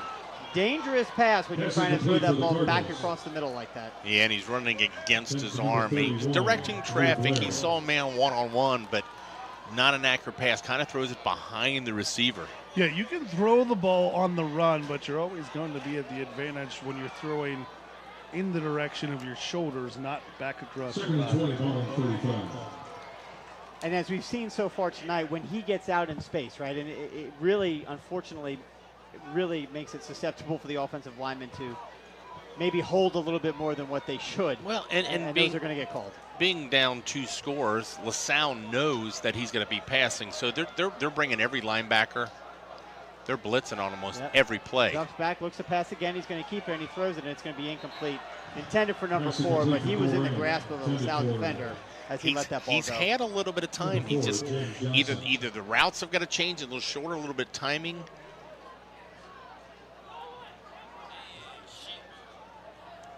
Third and very long. Your goal here is not necessarily to get the 1st down, but at least get enough yardage to make 4th down more manageable. Just don't turn the ball over. 3rd down and 20. I mean, you're down 14-0. That's what I'm saying. You have to at least play. I mean, you're not going for it on 4th down, are you? If you get within 10, that's what I'm maybe. Saying. Your goal is at least to get half of this back. All right. If you get, if you get half of this back, maybe. So maybe we're thinking get to the 40-yard line. And they hand it off, and they're not going to get anywhere close to that. On the carry for Colerain. I don't know what Colerain is. I mean, some of the player who just got tackled is. No, he's legit. I mean, it's not going to get called, but you are not allowed to pick him up and suplex him like that. It doesn't matter if it's in play. It is against the rules to pick someone up and suplex them like that. And do exactly what that LaSalle defender just did. Illegal. He picked him up and went backwards Now, with him. granted, I don't know how often It's not called too often. Yeah. That's a kick for Colerain. Number 2, Cooper Cree. Cooper Cree getting to kick again for the Cardinals. Hopefully we get a little bit better result this time than last time. Get that ball, let it go, Cooper. There you go, there you go. Nice kick, caught this time on the run by number 19. Makes a few guys miss, still on his feet. Takes it back into Colerain territory. He's got an envoy, but he's going to get knocked out of bounds by the only man that can stop him, but not before he takes it all the way back inside Cardinal territory and sets up LaSalle in great space. You were talking earlier, why do they have the fullback returning kicks? He's made great decisions tonight, and he shows right there. If he gets a crease, he's got some wheels. Turns it on and just runs up at sidelines. Yep, he took it right at the sideline. Was it Krieg that okay. Well, actually, it was Krieg that pushed the number 5 for the Lancers into. He doesn't have to 19. make the tackle. Right. He just has to throw the other player into him. And again, I know the defense has done pretty decent, but I'm still surprised we haven't seen Krieg put his hand down at all on defense. There's a handoff, and there's a big hole right through the middle. Number 3, back out on the field. He takes it down inside the 15-yard line. It'll be a first down for the Lancers. They're kind of broken the will of the defense of the Colerain Cardinals now. It's kind of gut check time. You're exhausted. You've been out a long time. You're leaning on this big offensive line. Right, and they're no huddling it here, so they're just once again handing it off right over the middle. No gain on that play. Well, no, he looks like he picked up about 4 yards. Yeah, and this is kind of what we saw last year with this team, but not nearly to the degree we did last year, where if your offense doesn't do anything, eventually you can't hold it back. Right. Yeah, you can't ask your defense to play as much as you're asking them to play and continue to stop. You need a break, and you got to have your offense do something.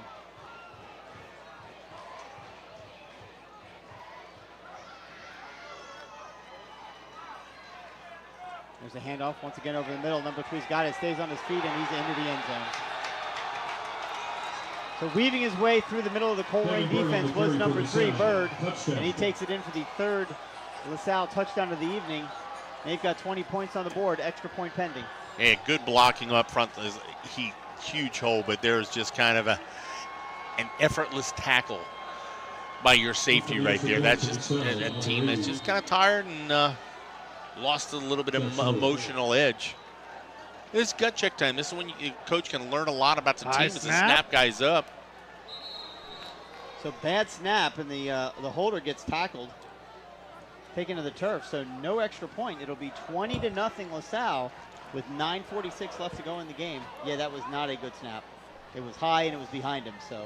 Well, good rush from the outside, because a lot of times, because he caught that, got up quick enough to, you yell fire and everybody releases. Yep. But he didn't have time to do anything. 9:46 to play. LaSalle leads 20-0. Since 1920, the owners proudly follow their grandparents' work ethic and strongly believe in friendly, quality customer service.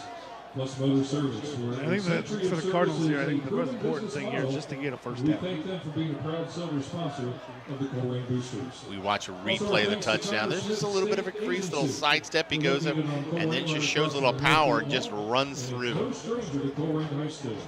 Connor is a standout football player, graduated back in 2006. Important here for the Cardinals just to get a first down. They have had success offensively. They've gotten things done. They just haven't put it's a sustained drive. They've had big plays. They can't recover from their own mistake. And that does where it hurts you. And I would say it from last year. Last year it was just incompetence. This year it's just haven't put it all together. Yeah, look, this is. Yeah, I mean, this is a test to a fight through adversity. Yeah. This is a coach can learn who are his guys he can count on late. Yeah, look, this is not. The ship is not going to get righted in 1 year, right? I mean, you don't go from 0-10 to 10-0 or even GMC conference contender in 1 year. It doesn't happen that way. I mean, even the great Kerry Combs, it took him 3 years to turn the program around into something. And that was a very different time. Colerain. Very different time. Very different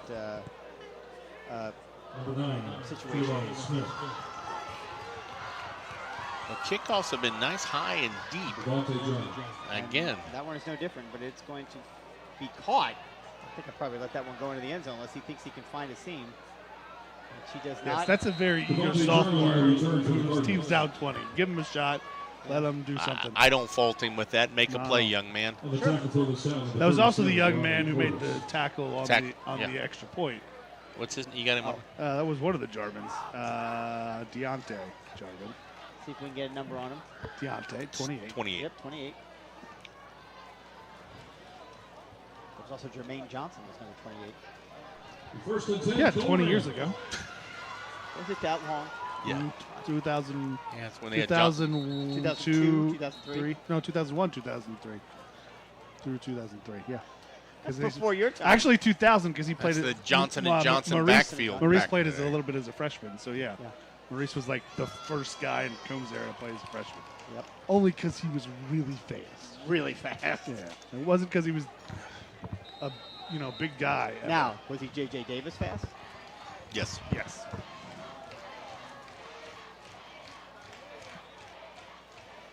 Snap is back. The wheel. There's a long, deep pass. Caught! Oh, no! It's out of the hands of number 6. Incomplete pass, Colerain. Oh. Well-designed play. They bring a man in motion and run the wheel on him, and they make the defensive back commit to either the deep guy or the short guy. He did neither one, and he's getting plenty of time by his offensive line, and you see him a little bit behind him, but that ball's catchable. He had turned his head and was looking for Second the down end and zone. 10. Terrell Dukes is not going to like that tomorrow morning in film. And film, no. He turned his head around and was looking to the end zone, I think, a little bit too early. But you know what I like best about that play? The arm strength of Phillips. Yeah. I mean, and that was a nice ball. They've shown flashes when he's got to be able to set his feet. Quarterback keeper, and he's going to get tackled without a man touching a defender. Sean Phillips on the carry for Colerain. Pick up a couple yards. On the tackle for the Lancers, number 7. Zach Maybe Davis. not. Maybe right back to the line of scrimmage. 3rd down and 10. Can't hold nothing back now. What do you call on 3rd and 10? Play for 10 yards. 3rd and 10 on the 16. I mean, this is one of those two. Like, what do you want to do to your team? Is the call if they don't get the first down there. Timeout. Colerain.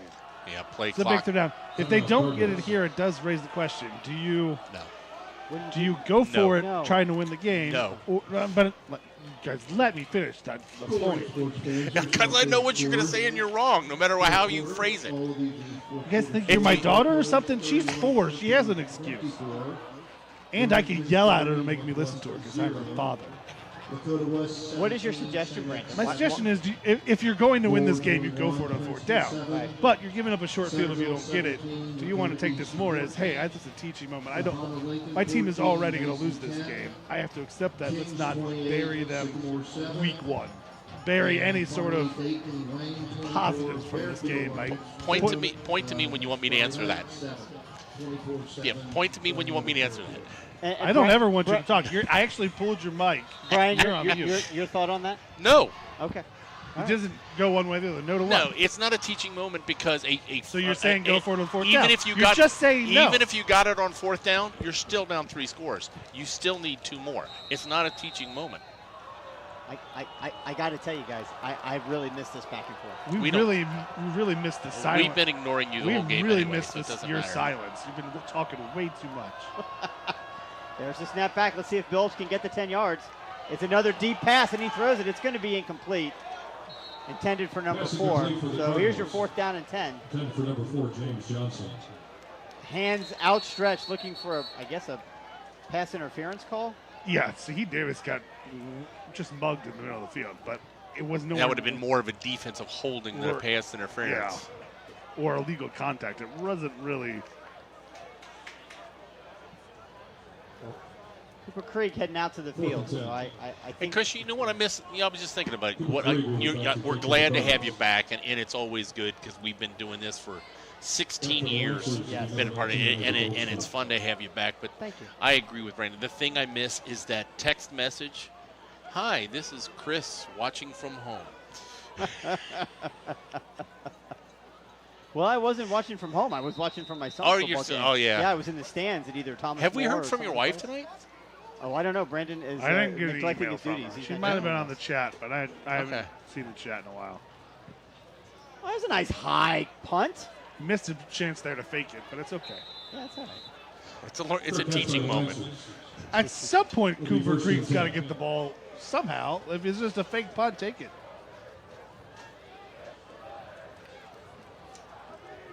Let him rush the quarterback. I tell you, what that last series did is not run any time off the clock. There's that positive. Well, they ran a little bit of time. Not as it is 8:42. That was about 10 minutes, though, of real time for about 30 seconds of It's game. about 38 seconds a game clock. Yeah.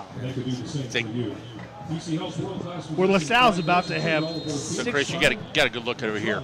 Right tackle for LaSalle against the left end. Number 78, is that who you're? And a handoff up the middle is stopped again by number 25, Javante Burnett.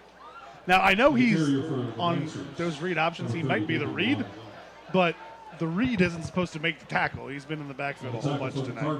What year is he? Burnett is a junior. He's a junior. Yeah, he's had a whale of a game. It's that interior lineman. Colerain seems to find him. So a loss of 3 on that play. Second down and 13. Again, LaSalle with a 20-0 lead in absolutely no rush here. About 5 seconds left on the play clock. Snap is back. Handoff once again over the middle. Number 30's got it this time. He gets it up past the original line of scrimmage. Number 30, David Malone. The tackle for Colerain, number 16, for Orlando. If they hit Colerain with that, after all of that crap that 71 just did, I told you to watch it. I saw it coming. yeah. You've got 295 pounds going against 205. A little extracurricular after the play. Then maybe This it's would be offsetting best to passes. be going both ways. Yeah, I agree. Maybe it's just a little bit of offsetting, just to let them both know, hey, we saw it. That's enough. You know what that almost reminded me of? Colerain State Championship game when Oh yeah, 71's Connor- not happy. All right, first of all, When he Connor- just called it on them, but someone's got to tell the referee he's facing the wrong way. Right. The scoreboard, or the press box. is he in going this to walk direction. him off both sides? No, he just called it on them, but he faced LaSalle for some reason. Right. He faced away from the. There he goes. Okay. Now he faces the right Personal direction. foul Lancers, 15-yard penalty. I don't know why he signaled the other way first. Also, he has a microphone. Why didn't he use it? But we'll let it go. It's first game. He's learning. Yeah, that's what it is. First game of the year. Did Probably not anyone ever say there's a referee shortage? Please volunteer your time. because you definitely want people like You us. definitely want to be making minimum wage. to We get all going. know what happened to John Brown. Oh boy, here we go. Here we go. Second and 25. Inside joke right there. Fakes the handoff, keeps himself, does McLaughlin trying to find some On the carry space. for the There's Lancers, 25 again. Patrick McLaughlin. You know, let me ask a silly question. On the tackle for Does the it make Cardinals, number sense for him 7, to still be in this game? Who? Jawan McLaughlin. Hopgood. If he's your starting quarterback and you're up 20-0, do you think maybe it's time to maybe pull him? No. No. don't think You so? want Okay. Third down and 20. it maybe 4 or 5, maybe in a blowout, but you want your starters to get as many reps as you can early. I mean, I 20, guess. 3 scores is almost impossible at this time, but it is. Coach Huber, for some reason, has something going on here. I'm not really sure. I think he's arguing that unsportsmanlike was after the whistle, so they shouldn't Should have been a loss of down, too? shouldn't- No, shouldn't have replayed the down. It just should be fourth down. That the unsportsmanlike came after the play. Therefore, it's not replay the down. The down has already happened. So this should be fourth down. Look And at that. Good call, son.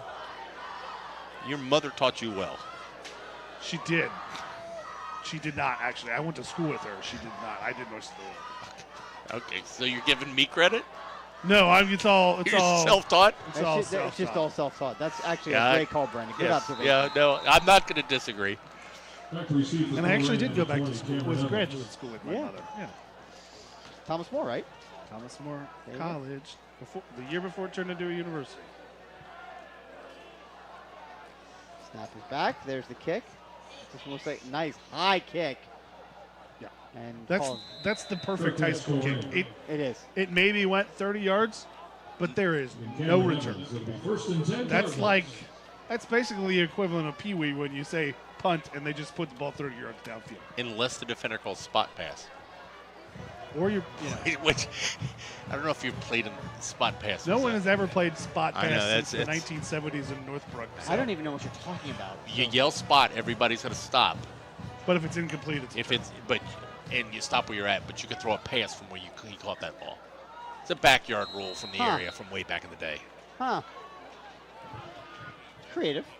Yeah. All right, let's You don't see it in the NFL much anymore. No, I wouldn't think. Or ever. Phillips drops back to pass. A little screen pass. Caught by number 5 and then immediately tackled by LaSalle. Oh, Cardinals are going to look at that film and be disappointed because you had 4 Cardinals there and only 1 LaSalle defender, but no one touched that LaSalle defender. That screen should have picked up a first down. Instead, no one made a block. 2-yard loss. Yeah, the offensive lineman got out there, but head down. You got to come up. Now, credit also Brady O'Connor. I don't know if anyone was blocking him on that. He made a heck of a play. Yeah.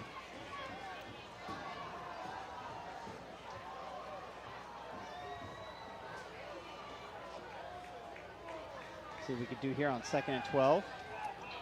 Pressure up the middle, but it leaves the middle wide open. I'll tell you what, Sean Billups he's taking a beating tonight, but he runs hard. He doesn't quit. Ball carry for Colerain. Number 1. I'll tell you what, Billups. I'm going to watch my mouth right here. Yeah, it's getting a little chippy down there, right? I mean, and there's more flags flying everywhere. That's what I'm saying. I mean, if you depend on It's somebody- coming from one side. I'm just putting that. Referee seen it. I think they're going to ask that young man to step back. But there's been a lot of extracurriculars after the tackles there. Yeah, you're right, and it's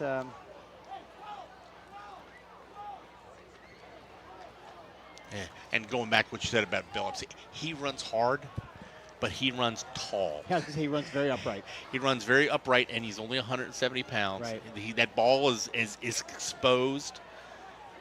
Yeah, he's a big target. Yeah, they're going to call offsetting penalties this time. I have, again, no idea why the referee is calling the... Other than maybe, and this is one of those things you never know you never know with the high school rules what little nuances they put. If it's a personal foul, he has to announce it to both sidelines just so they know in case. I don't know why, but I don't know. Again, he called it first to LaSalle sideline this time, but it's only done that on personal foul on sportsmanlike conduct. Offsetting penalties. So just replay the down. Right? You just replay the down? No, it's fourth. Was it a loss of down? No, it's No, just a down. It's after the play. Was it after the play? Okay. I don't know what's going on here. I think that sentiment is shared by many, Brandon. I think that I mean the fact that Sean Billups is not in the game, and obviously he may be 3rd down and 7. rightfully so. Say, hey, you did something wrong. We put in, but I don't know who the quarterback is. Looks like we kind of got all running backs back there. Maybe Cooper Krieg is going to take snaps? Nope. No, we got 24. He's going to take it and run around, see if he can find some open. He does. Gets out past the 40. There we go. Nice little run. Number 24. He comes right off. Billups was cramping earlier. Oh, I see. Yeah, but you also had Trey Smith. 24 is Chris Potts. Trey Smith was the backup quarterback. So timeout Cardinals. Billups is taking a seat on the bench. Timeout Cardinals. Who knows? We could have a teaching moment here. Yeah, I mean, when Billups was one of the two that was involved in that. Yeah, and this could have been and we did see Coach Huber immediately go to him right afterwards. And I don't know what he said, but maybe he said he's done.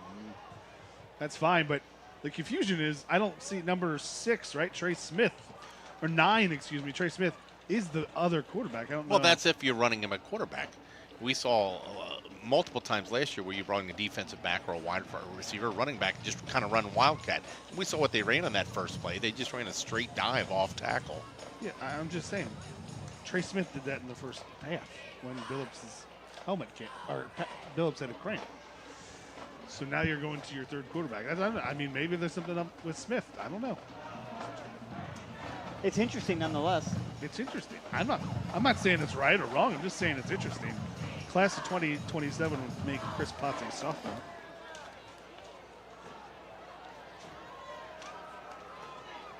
Fourth down and two. 2.5, maybe 3. Need the 40. No, that's 2. They need the 45. Ball is on the 43. Yep, that's exactly right.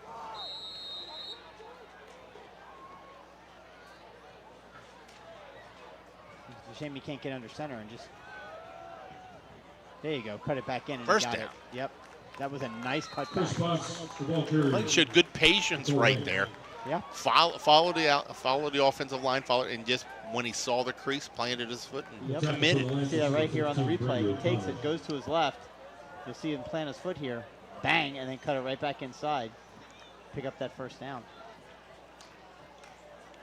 So 4:42 First and 10, Colerain. left to play in this game.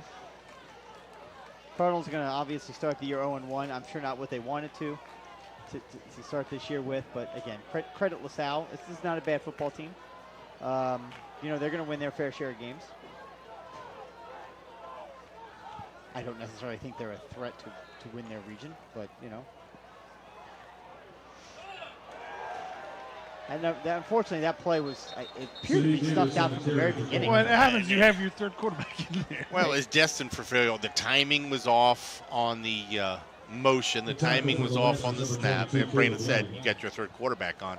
He's looking aside, calling for motion, and I believe he was supposed to be a lot closer to him. Well, the sideline was yelling. You're supposed to go, go, go, go. Yeah. I think the center read the quarterback looking over as a snap. Well, I mean, if he doesn't snap it like that, though, the play clock goes out. So, Yep. Sean Billups back in now. Huh. Well, that is interesting. No, oh, yeah, it is interesting, yeah. Josh Back's got plenty of time. Caught by number 3, still on his feet. Makes a man miss, takes it to the middle. How about that? How about that? He sure does. Touchdown, Cardinals! Pete Davis for 6. Just enough time for the LaSalle defense to just kind of give up a little bit, you know, lay back, think, oh, they're not doing much of anything. This game's over, and then all of a sudden, that happens. Well, Colerain runs a 2-man route right there, and they had to clear out, and you had single coverage, and it all, I don't know if purposely, was slightly underthrown. Yep, right behind and just gave one of your playmakers a jump ball. And then he did the rest on his own. And we don't have 2, 4, 6, 8. We only have 10 players. I like that, though. You know, we've been calling his name all night on defense. Javante Burnett just said, Coach, whatever, I'll go in, and he just ran right in there. Or was he supposed to be in? We'll give him credit. Okay. Snap is back, his hold is down, kick is up, and kick is right through the middle. So with 3:17 to play, the Cardinals trail the Lancers 20-7. And say what I like to, the Cardinal crowd that has sat and watched this game. A lot of them just stood up there. And I bet those young men who were in front of us betting on this game probably just lost some money. Look at this replay on Waycross. You see him come back. What a great play by the receiver. He puts his body between the ball and the defender, and then takes it right through the middle of that defense and takes it in, covers it up with both hands. And that play is pretty much unstoppable in NCAA football 2025. Is that right? The comeback is always open. Comeback is always open. What's really interesting in that play, and you'll see it here on this, is look at the time he's got. Look at the play. Well, it's that the max offensive line protect. took. There's only 2 guys in the round. Right. So that really is just to your point, max protect. You're telling your receiver it's you and him. You got to get the ball. I'm gonna throw it to you. You got to go. And it's interesting. Well, they ran the other wide receiver on a post route, and 2 of the defender chased him. Went So with him. he kind of went a clear out to set up the one-on-one to the outside. You still should make that tackle, but Cardinals set up for an onside kick attempt, but they don't have a football. No, they were No, short players again. The ref has the football. They were short two Well, players. Now they got too many guys. 1, 2, Oh, 3, you know what it 4, is? 5, 6, 7, You 8, still 9, have, 10, 11. even though it's an Nope, onside kick, you have to have even numbers of people on the No, inside. and they still only started with 9. I know, but Yep. but you still have to have even numbers. Now they have 11. So the converted So it soccer can't be player. uneven, you're saying. It's got to be. Yeah, yeah, yeah. You Oh, can't I have- gotcha. I didn't know Yeah, that. you can't overload one side. I didn't realize that. Okay, interesting. So they're going to lay the ball on its side here. Boy, this would be something, Well, wouldn't no, yeah, they are overloaded on one side. Maybe that's just at the upper levels. Yeah, that ball never got the bounce. it? No bounce. Now, I do know that that is illegal in the NFL now. You cannot do the lay it sideways anymore.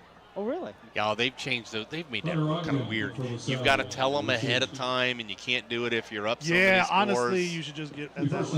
Honestly, other than it's really exciting in the high school level, with like the surprise ones and stuff like that. Like you can't do surprise ones anymore. Well, you can't because you got that new kickoff rule. Yeah, but I'm saying With it- honestly, at that point, I kind of like the 4th and 15 rather than the onside kick rule. So, first down, Lancers. McLaughlin's still in a game. Hands the ball right up the middle. Bounces off a few tackles as number 3, that Bird guy. He runs hard. He does run Well, hard. I think this is also a fact of the Cardinals are going for the ball. Yeah, you break a lot of tackles Devin going Bird on for the the carry. strip. Under 3 minutes to go in the Reception. game. Take a second here again and thank all the wonderful volunteers at Waycross Community Media who have made this program possible. Very thankful for them and all the work they do. Tony Suarez, executive producer of the whole team. Thank you, Tony. I know you can hear, and it's great. Look forward to working with you again later this year. Thank you to the Colerain Boosters for making what we do possible, because you do. Thank you to all the listeners for tuning in on wearecolerain.com on the YouTube page. Please come back every week. Check it out. You want to be here when you see the first win of the season. That's going to be special. Snap is back. Once again, a handoff to Bird right in the middle. And there's that man again, number 25. Met him Devin right there at the Bird line on of the carry scrimmage. for the Lancers. Only very short game. Thank you to Mike Wark here in the booth. The tackle for the Cardinals, For the number We Are 25, Colerain team, Devontae producing it Burns, here. and also number Checking out the 28, new Deontay laptop Brown. and making sure everything's going smoothly. And thanks again to Outdoor Environments, who gave us the big donation so we can purchase and replace our antique. A laptop, absolutely. Yeah. No, really, that's a huge step up as a Colerain booster. The Outdoor Environment's helping us do that, and they made that possible. So feeling very confident about our broadcast the rest of the year. My understanding in talking to you two last year was it was always kind of cross your fingers and hope that the laptop didn't crash or something didn't go wrong. Anyone that has a laptop or a desktop knows you just get into it for so many years, and eventually just things stop working. So Yeah, the boosters have helped us for years, but we are all volunteers right here, and Yep. we don't do any fundraising. And it was funny, you decided to come back this year, and you looked at the inventory, our equipment. Oh, okay, wait, our camera has been discontinued. Our Right. mixing board no longer makes anymore. right, you can't find it anymore. Everything that we had was so outdated, we couldn't even find replacements for it. So we had Well, the good news. thanks to Scott Lovedahl the at good- Outdoor Environments for that's my employer, that's my boss, Yes, and I went and full asked him, disclosure. yeah. Oh He- my he- God! and he- brown nosing. No, he donates- He said the He weekend. donates a lot to other schools too, but Yeah. he usually does a lot for our golf outing.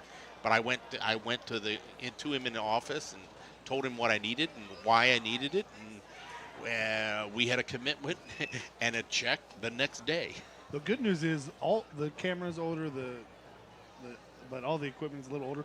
But all that stuff is actually Working? the thing is, it was all super expensive to replace because, like, they're really good. Like, your inverter is really good, the mixing board's really good.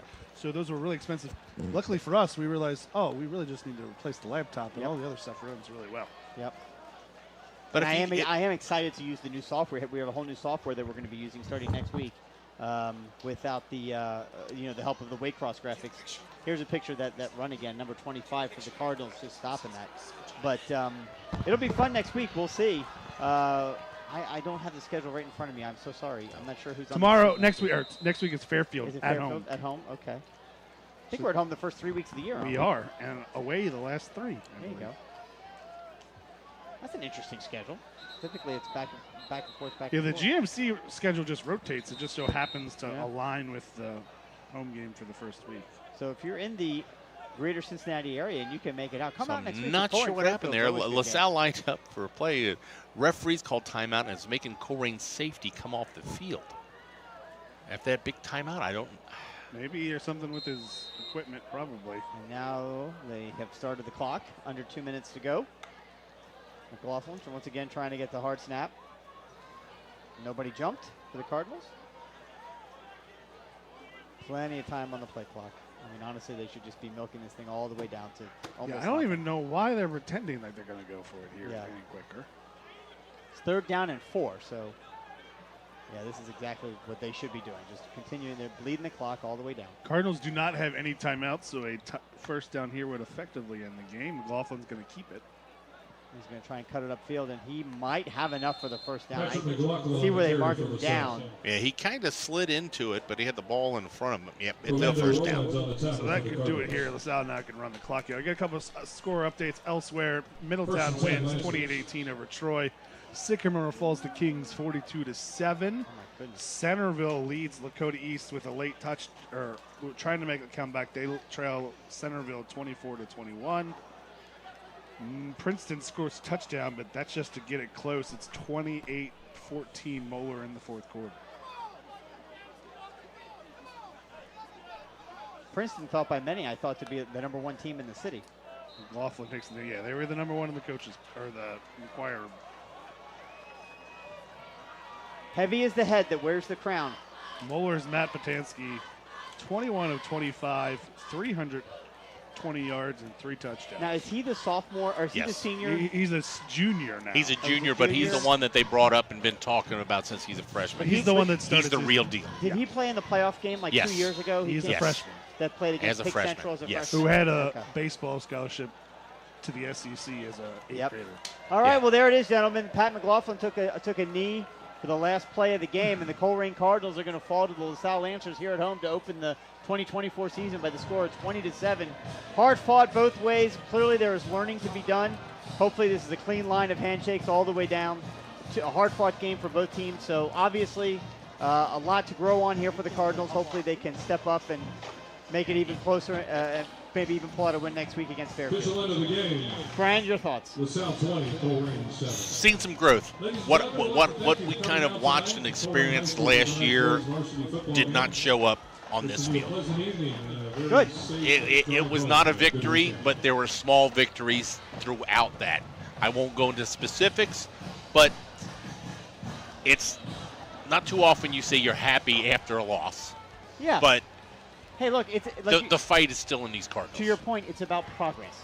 Are things better than where they were? And, Absolutely. and that's what we want to see, progress, right? Again, One game. You It's can't- one game, but I see a difference in the attitude. Absolutely. Brandon, you got anything you want to add? Well, Colerain Cardinals will officially fall 20-7 to Lancers. They will get the Fairfield Indians next week here at home. Fairfield coming off of a 31-7 loss to the Colerain Cardinals. And the Fairfield Indians will both be fighting for their first wins next week. Well, there you go. For Brian and Brandon Wyatt, along with Mike Wark and the entire Waycross community team, thank you so much for tuning in tonight. And we look forward to be back right here at wearecolerain.com on our YouTube channel next week when the Cardinals battle the Fairfield Indians. Thanks for tuning in, and have a great weekend.